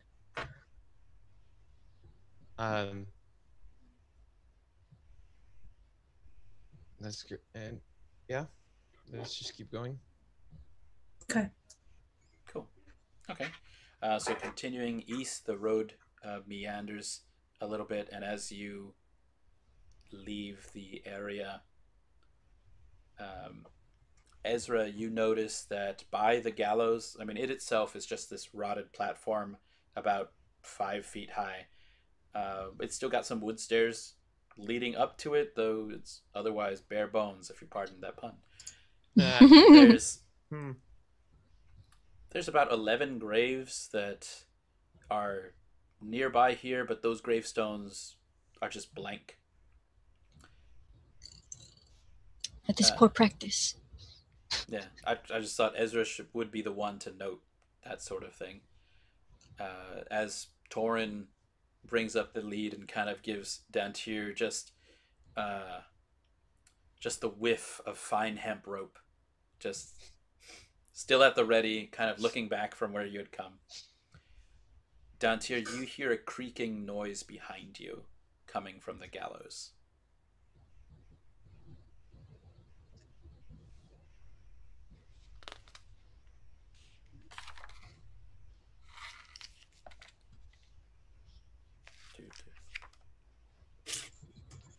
And in another second, there is a sound of loud crack. And where there was nothing before is now a lifeless, gray, almost denuded body. And the breeze that was coming from Ravenloft turns that hanged figure ever so slowly, so that in its fashion, it's fixing its dead eyes upon you, Dantiir.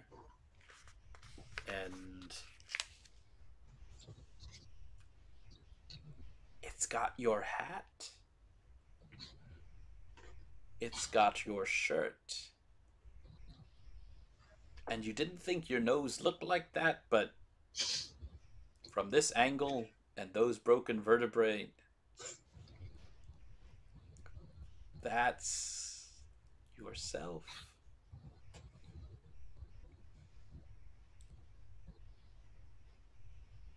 The smell of it, now that there's no longer rain, this sweet petrichor of earthy smell is disturbed by something similar to Segrid's fan.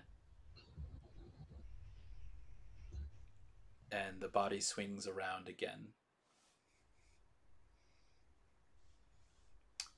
Let's see. Oh. The rest of... Let's see. This trail does take you near parts of the Sphalic Woods. You get to come within sight of the Ivlis River, now where it had been fed by the Seer Pool. It's flowing as clear as blue winter sky next to you. At this point, it's about 50 feet wide, roughly. It doesn't look like it's too deep, and there's a stone bridge that's spanning this river. There's no gargoyles on this bridge. Let's see. Ezra, Dantiir, no. Segrid, you're in the front. Go ahead and roll me a survival check. You're in the final hour, according to the map, close to the village of Barovia. 11. Nice. Okay. It is very late in the night, but there's almost not a sound of any birds, of any insects. And you're able to see tall shapes. They're looming out of the fog and darkness that surrounds just about everything here. You're at least away from a lot of the Svalak woods now. And the muddy ground that's been the trail and road for these hours actually gives way to slick and wet cobblestones again, like outside of Castle Ravenloft. And those tall shapes are now becoming recognizable as village dwellings. And the windows of each house are staring out from pools of blackness, and no sound cuts the silence as you're entering the village of Barovia, except for a mournful sobbing. Someone's cries are echoing through the streets, but from a distance here. And so you have reached the village of Barovia. That is a great welcome. Someone is crying. I'm not the only one that hears that, right? No? Ezra and Dantiir can both hear that. Who has gold? I don't really have anything. I think I have some. You have gold? What, gold? Oh, right. You have nothing. Don't worry We need about to find an inn. We do.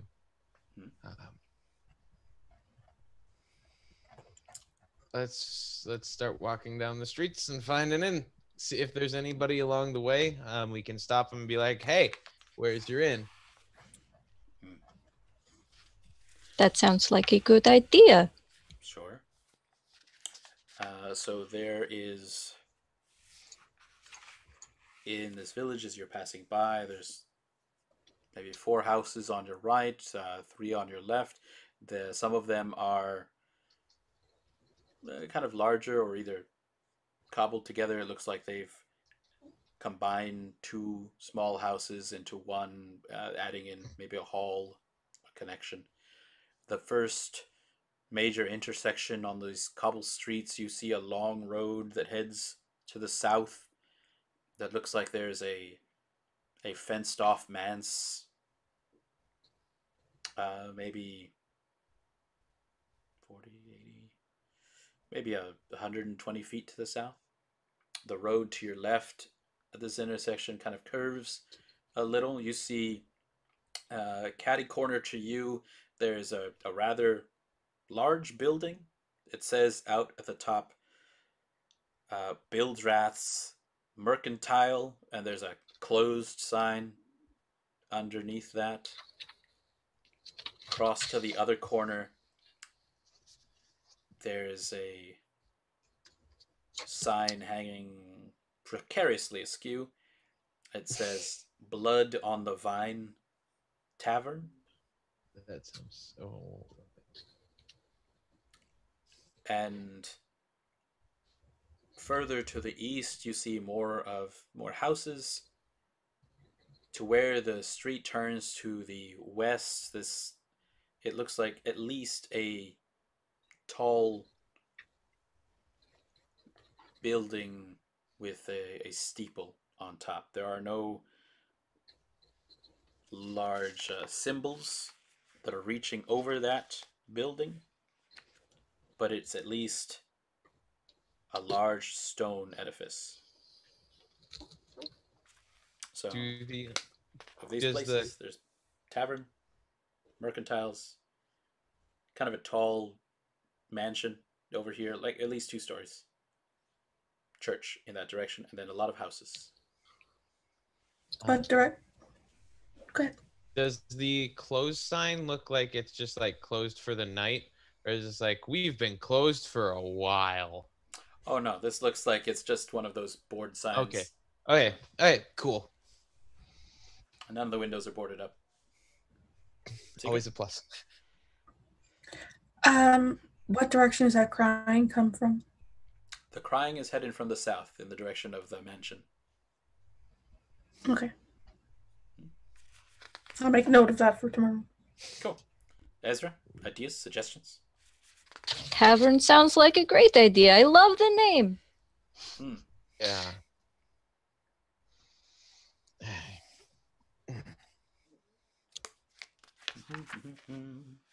He's just gonna start walking towards it. Nice. Give me a perception check, Ezra. Okay. 7. Nice. You didn't notice that it was closed. Dang. Maybe the turned off lights should have been a thing. There's not smoke coming out of its chimney out here. It does look like a very large and impressive building. And, well, I say impressive mostly for the size. Like, now that you're up close at the door, there's a lot of, like, grime on this door. There's... The windows are a bit dirty on that. And you know what? When you look at that sign, Blood on the Vine Tavern, it looks like somebody has scratched over the F there on the Blood of the Vine, and they've scratched in an N. Blood on the Vine. Vandalism. Cool. Try the church temple thing. Okay, that'd be to the west. Unless anyone objects. There's less crying in that direction. There is, depending on which god it is to, they might be kind and etc. Fingers crossed. Okay, heading in that direction. Mm-hmm. I just want to sleep. Yep. There is technically plenty of houses where you can curl up on the doorstep. Don't have a lot of coverage. Super safe. I mean, I'm not going to say that. But I'll roll for things. So, heading to the north, the church is there, top like a slight rise, because you're heading in the direction north again, you get the feeling that where Ravenloft, the castle, is in this valley, everything kind of raises up. Certainly where you had been far to the north in Rushnau, the mountains got very high. So just even heading that direction in this little village of Barovia is a slight rise, and here is a gray and sagging edifice of stone and wood. This church here has obviously weathered the assaults of evil for centuries on end and is worn and weary. Though it has no symbol adorning its front, there is a bell tower rising toward the back of it, and there's a flickering light that is shining through holes in its shingled roof. It looks like even just the rafters of this roof are straining feebly against their load. But it is a church. Knock, knock, knock. Dantiir, you give me a perception check. The rest of you can see, like, behind this church there is like a short fence. There's like cemetery. Yeah. Cool. And perception. Nice. I got a natural 1 again. All right, you think that you maybe hit this door too hard, that maybe you accidentally broke it off, though you look on the floor and there's like pieces of wood here on the floor that look like they fell off the door, but they're all moist, so they're not fresh.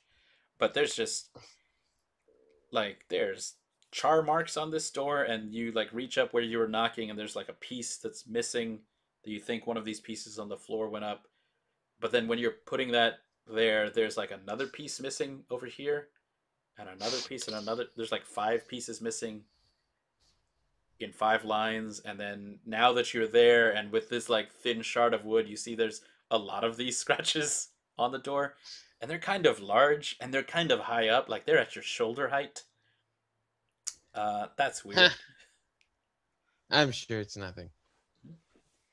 But somebody actually opens the door here. There is a very, very tired-looking man.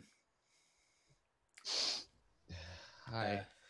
It is pretty late. Mm-hmm. Yes, it is. Oh, you are here. We are. would me be able to? Do you have any spare rooms that you might be able to rent out for the night? We are very tired and we just need some place to crash for the night. The night. Yes, this night. Night. Mm-hmm. And this man, let's see, does have some symbols on his vestments. They show like an embroidered sun on his vestments that are kind of black and dark. This is Father Danovich. Really he cool. will say that he does have room. He has at least one room. He does know that in Barovia village there is not an inn. There is a tavern, but it's already closed for the night. Mm-hmm. And he does look out at where you are and looking out into the hall. It's like, but you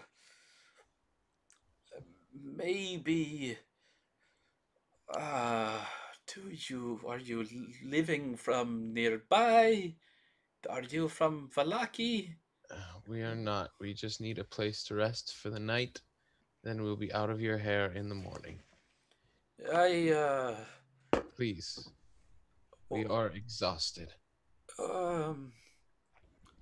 And so he's looking back into the church itself, and you can see it's darkened in there. There's maybe a few candles lit and an altar, maybe 60 feet in a larger room. It doesn't look very welcoming in there, but as you're seeing into that darkness, there's an eerie green light that begins to suffuse the graveyard outside, and the glow of it is showing through the stained glass, even of the interior. And from this light emerges, to everyone here to see, a ghostly procession.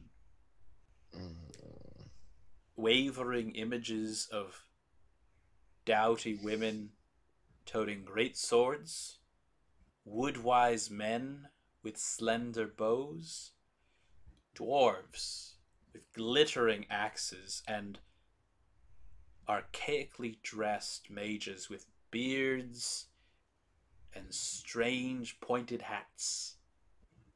All these and more are marching forth from the graveyard, and their numbers are growing by the second. Is that normal? No, what the hell? They are all stepping out from... It doesn't actually look like they're stepping out from graves that are there. Like, some are just rising from the in-between grasses between gravestones. But there are so many. And they are marching. And where? What? Where to? Oh. Why, they're heading north. They're heading from whence the wind blows. If you have made your mark, they are heading directly beeline for Castle Ravenloft. And Father Danovich is peering out the door now, and he's even stepped outside, and you see that he is in his bare feet. He is in his night clothes. His vestment is still worn over that, though. He has been, I guess, at some business still at this late at night, and he sees the procession and he said, "It is the march of the dead. They do this here. It marks the midnight hour. I know not from whence they come. They match no description in our record books, and of stout men, and those of pointed ears and pointed hats, which we do not see anywhere upon this valley. Strange men. I have a space for you, but maybe you, the dead. It would be great.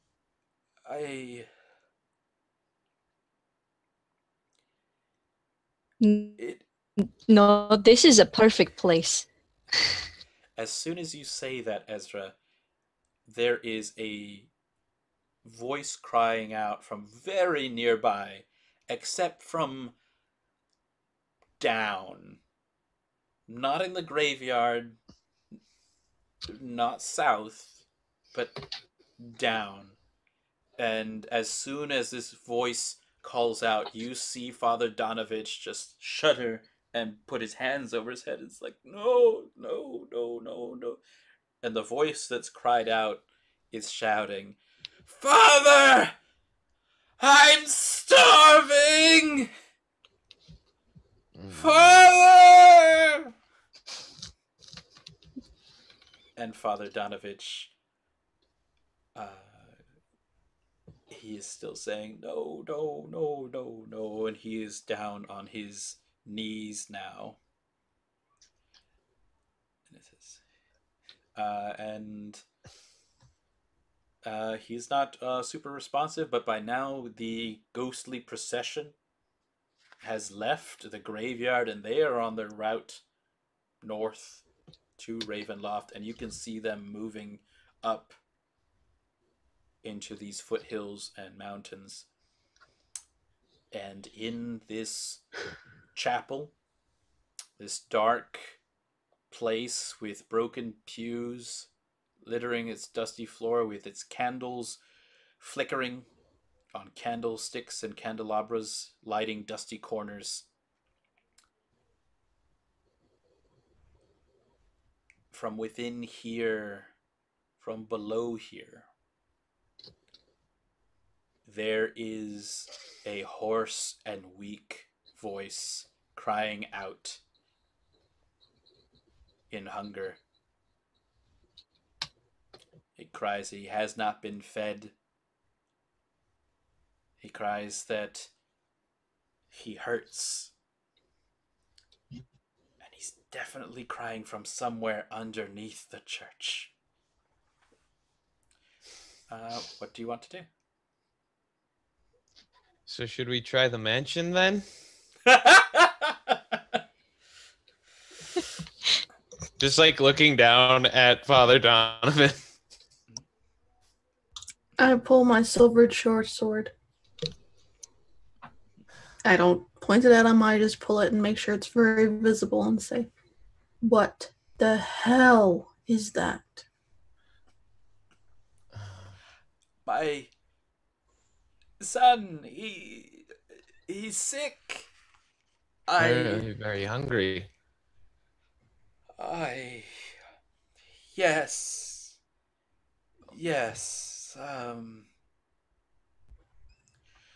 It's hours to morning. He'll be fine. The morning Lord will protect him through the night, protect us all. The morning Lord.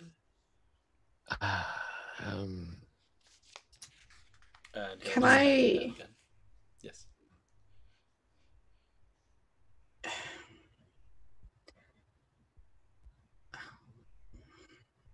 I was going to run an insight check, but I don't know when he's ever given anything away.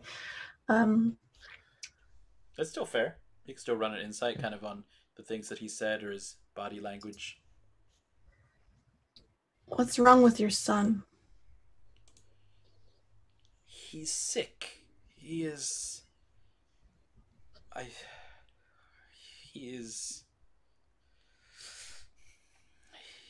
The morning Lord is sometimes tests us followers. Sometimes the tests are very hard.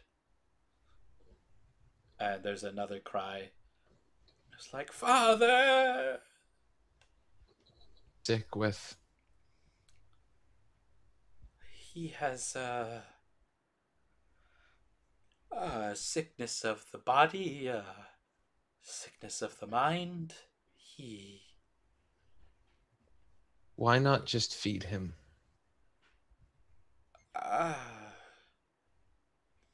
He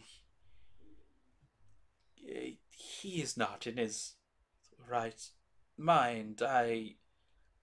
It would give, it's not the, and he's looking up into the night sky, and currently it's now become a full moon. He's not in the,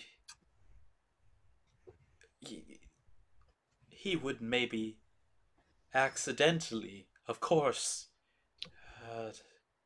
maybe harm himself this time of night if I came down so out of order. You can't just open up the door and like throw down like some bread. He is chained down there, away from the door. I move my sword towards his neck. Tell me what is wrong with him now, and we will leave. I want the truth. That. Okay. He is almost collapsing into tears with from your fan sword point. Oh yeah, I don't have the silver short sword anymore. Sorry. It's a fan. It's a fan. And the I will wave it at you and generate a breeze.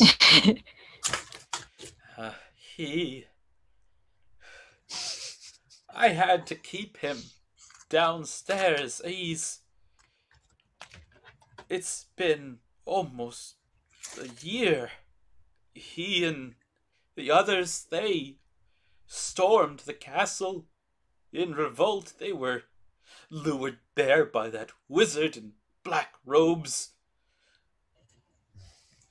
Everyone died. That wizard died, and my son, Doru, died. And then he came back.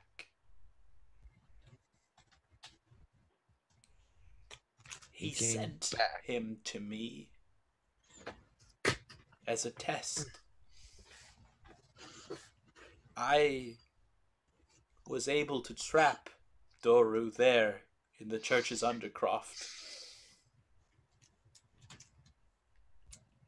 He asks for blood. He cries out to me at all hours. And tears are just continuing to fall down Donovich's cheeks. I pray day and night, hoping the gods will tell me how to save my son without destroying him. I see every night at midnight the spirits of the dead rise up from the church graveyard in their procession.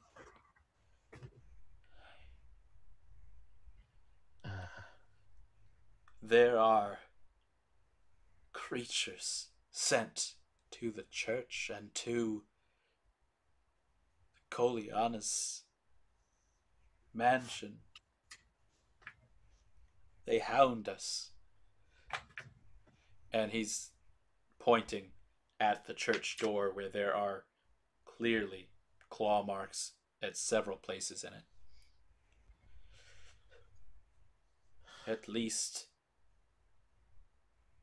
Irina was able to get away. Her brother. And her brother will make a good burgomaster in time. I sent Ismark and his sister to Valaki. They'll be safe there.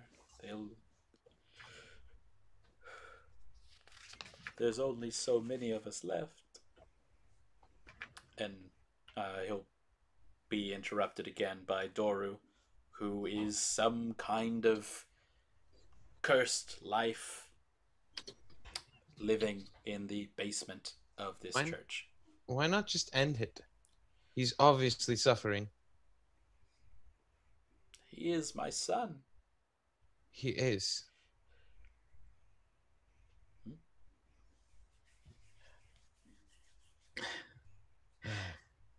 Give us a direction, somewhere to sleep, and I will be back in the morning to deal with this. Yes. I will grant you a mercy and take care of your son so he may rest. But I want sleep. Please. What she said. He kind of shakes and nods his head more than a few times, and he will start patting his vestments and down to his nightshirt and to where he pulls it up slightly to where he has belted a set of keys. Ismark gave me these here keys to the burgomaster's mansion so that I could look after it while he was away. They haven't come since they left these days ago. And he'll point out south, back down the way you had come, where there had been a different kind of crying happening. And you can still see over the tops of the buildings here, the top floors of that weary-looking mansion, and behind this rusting iron fence around it. And he'll take off 2 keys from his key ring there and hand that over to Segrid. For the gate, though it hasn't really locked in a year almost now, and for the doors that, well, for the door that works. Then he'll give these 2 keys over to Segrid. There is no one there now, and it should be safe. It kept Irina and Ismark safe while they were here. I'll take the keys and I'll just say, I'll see you at noon. And I turn and I walk away in the direction of the mansion.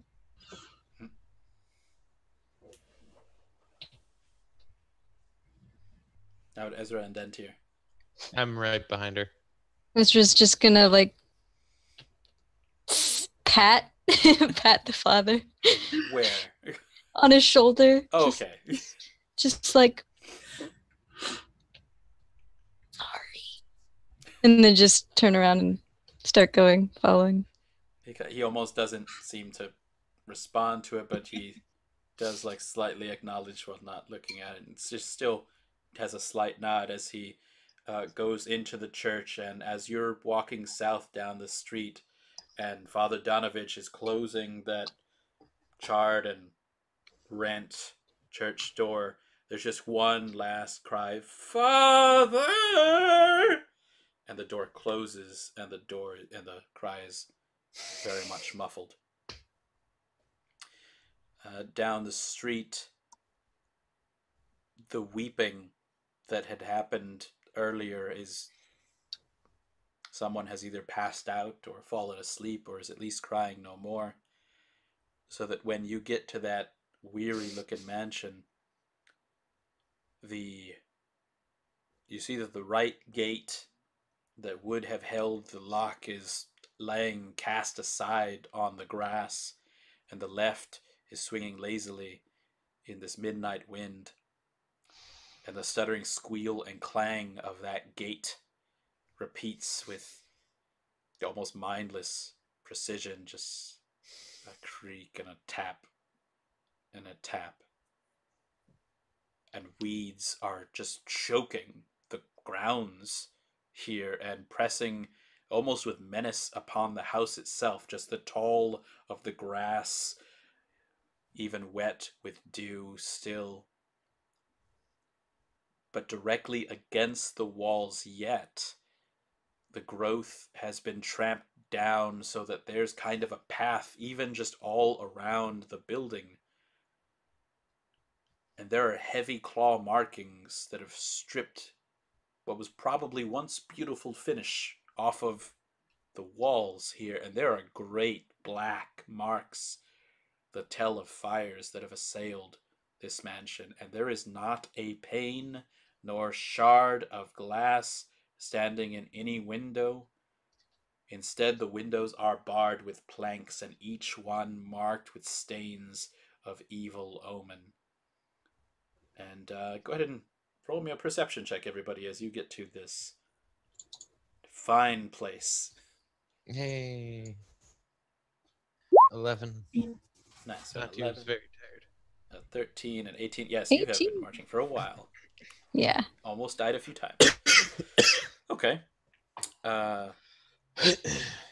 So those trampled weeds all about the mansion, as you're kind of looking around, there are scores of footprints there, human and paws.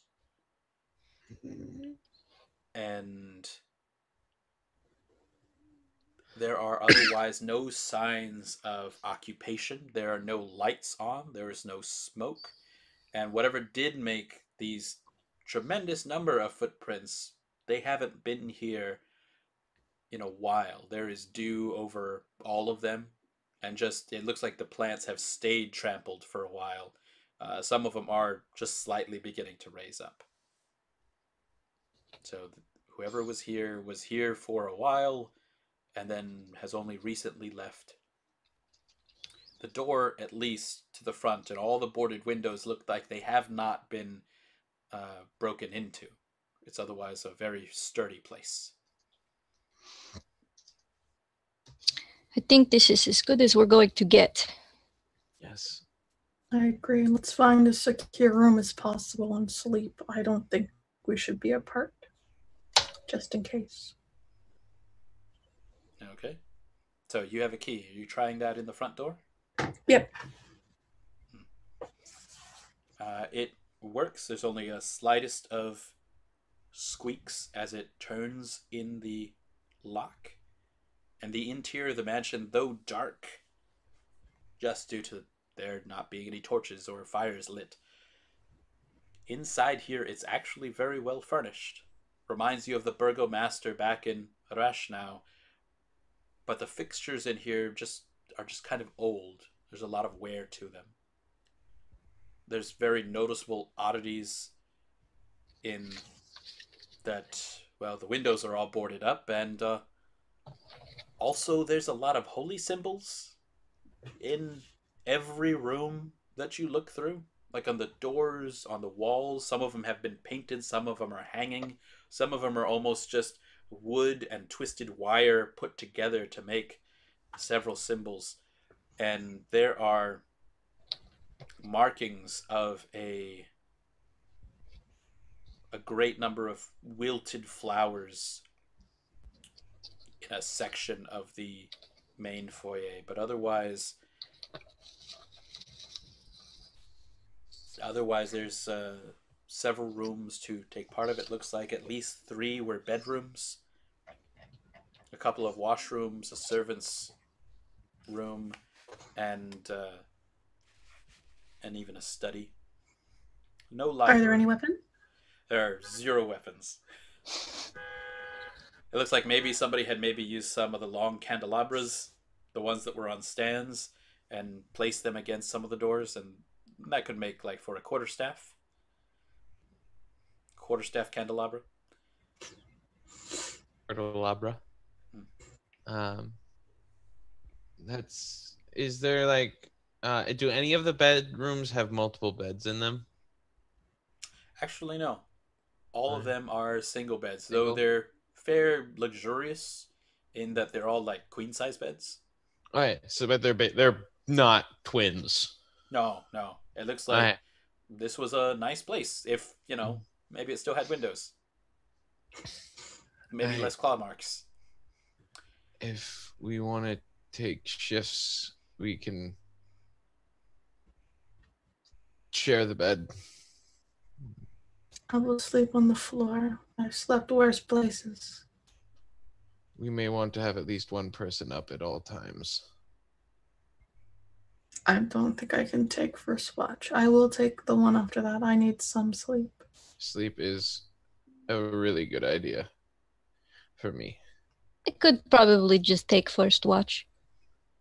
Okay. Bed. Segrid passes out on the floor. Dantiir flops onto the bed. Ezra, you get to walk around this mansion. The door is closed. There's only a slight wailing outside as the ghosts of many, many, many persons non-native to Barovia make their way to Castle Ravenloft. Do not come back, and probably it's only in the middle of the morning and early of it where Segrid hears those faint cries again of someone weeping, still coming from outside and not in this mansion. But nothing approaches this mansion tonight. And it's very easy to pretend that you don't even hear the cryings of Doru calling out for food. Well, the food that he wants anyway, as that's all the way across town, several hundred feet away. And so you all are able to take a long rest. And maybe there was a distraction this night, or at the time when you left, there was something that has the Lord of Barovia's attention for at least a while here, that you are not disturbed this night and at this location. So next, when we come back next week, we'll have you all full leveled up, I believe, to 5 with this long rest. Oh yeah. Yay! Oh my goodness. I was kind of hoping. So you had several opportunities in which to leave Barovia. You are keeping it the way through, so this is just the follow-up to our mid-season XP bonus. You've got several quests, several missions that you can possibly follow up on. You are still alive at this point. Yeah. Yay! Somehow, don't know how. Oh yes. Oh no, it's gonna get very much harder at this point. So level 5 should be okay for doing this.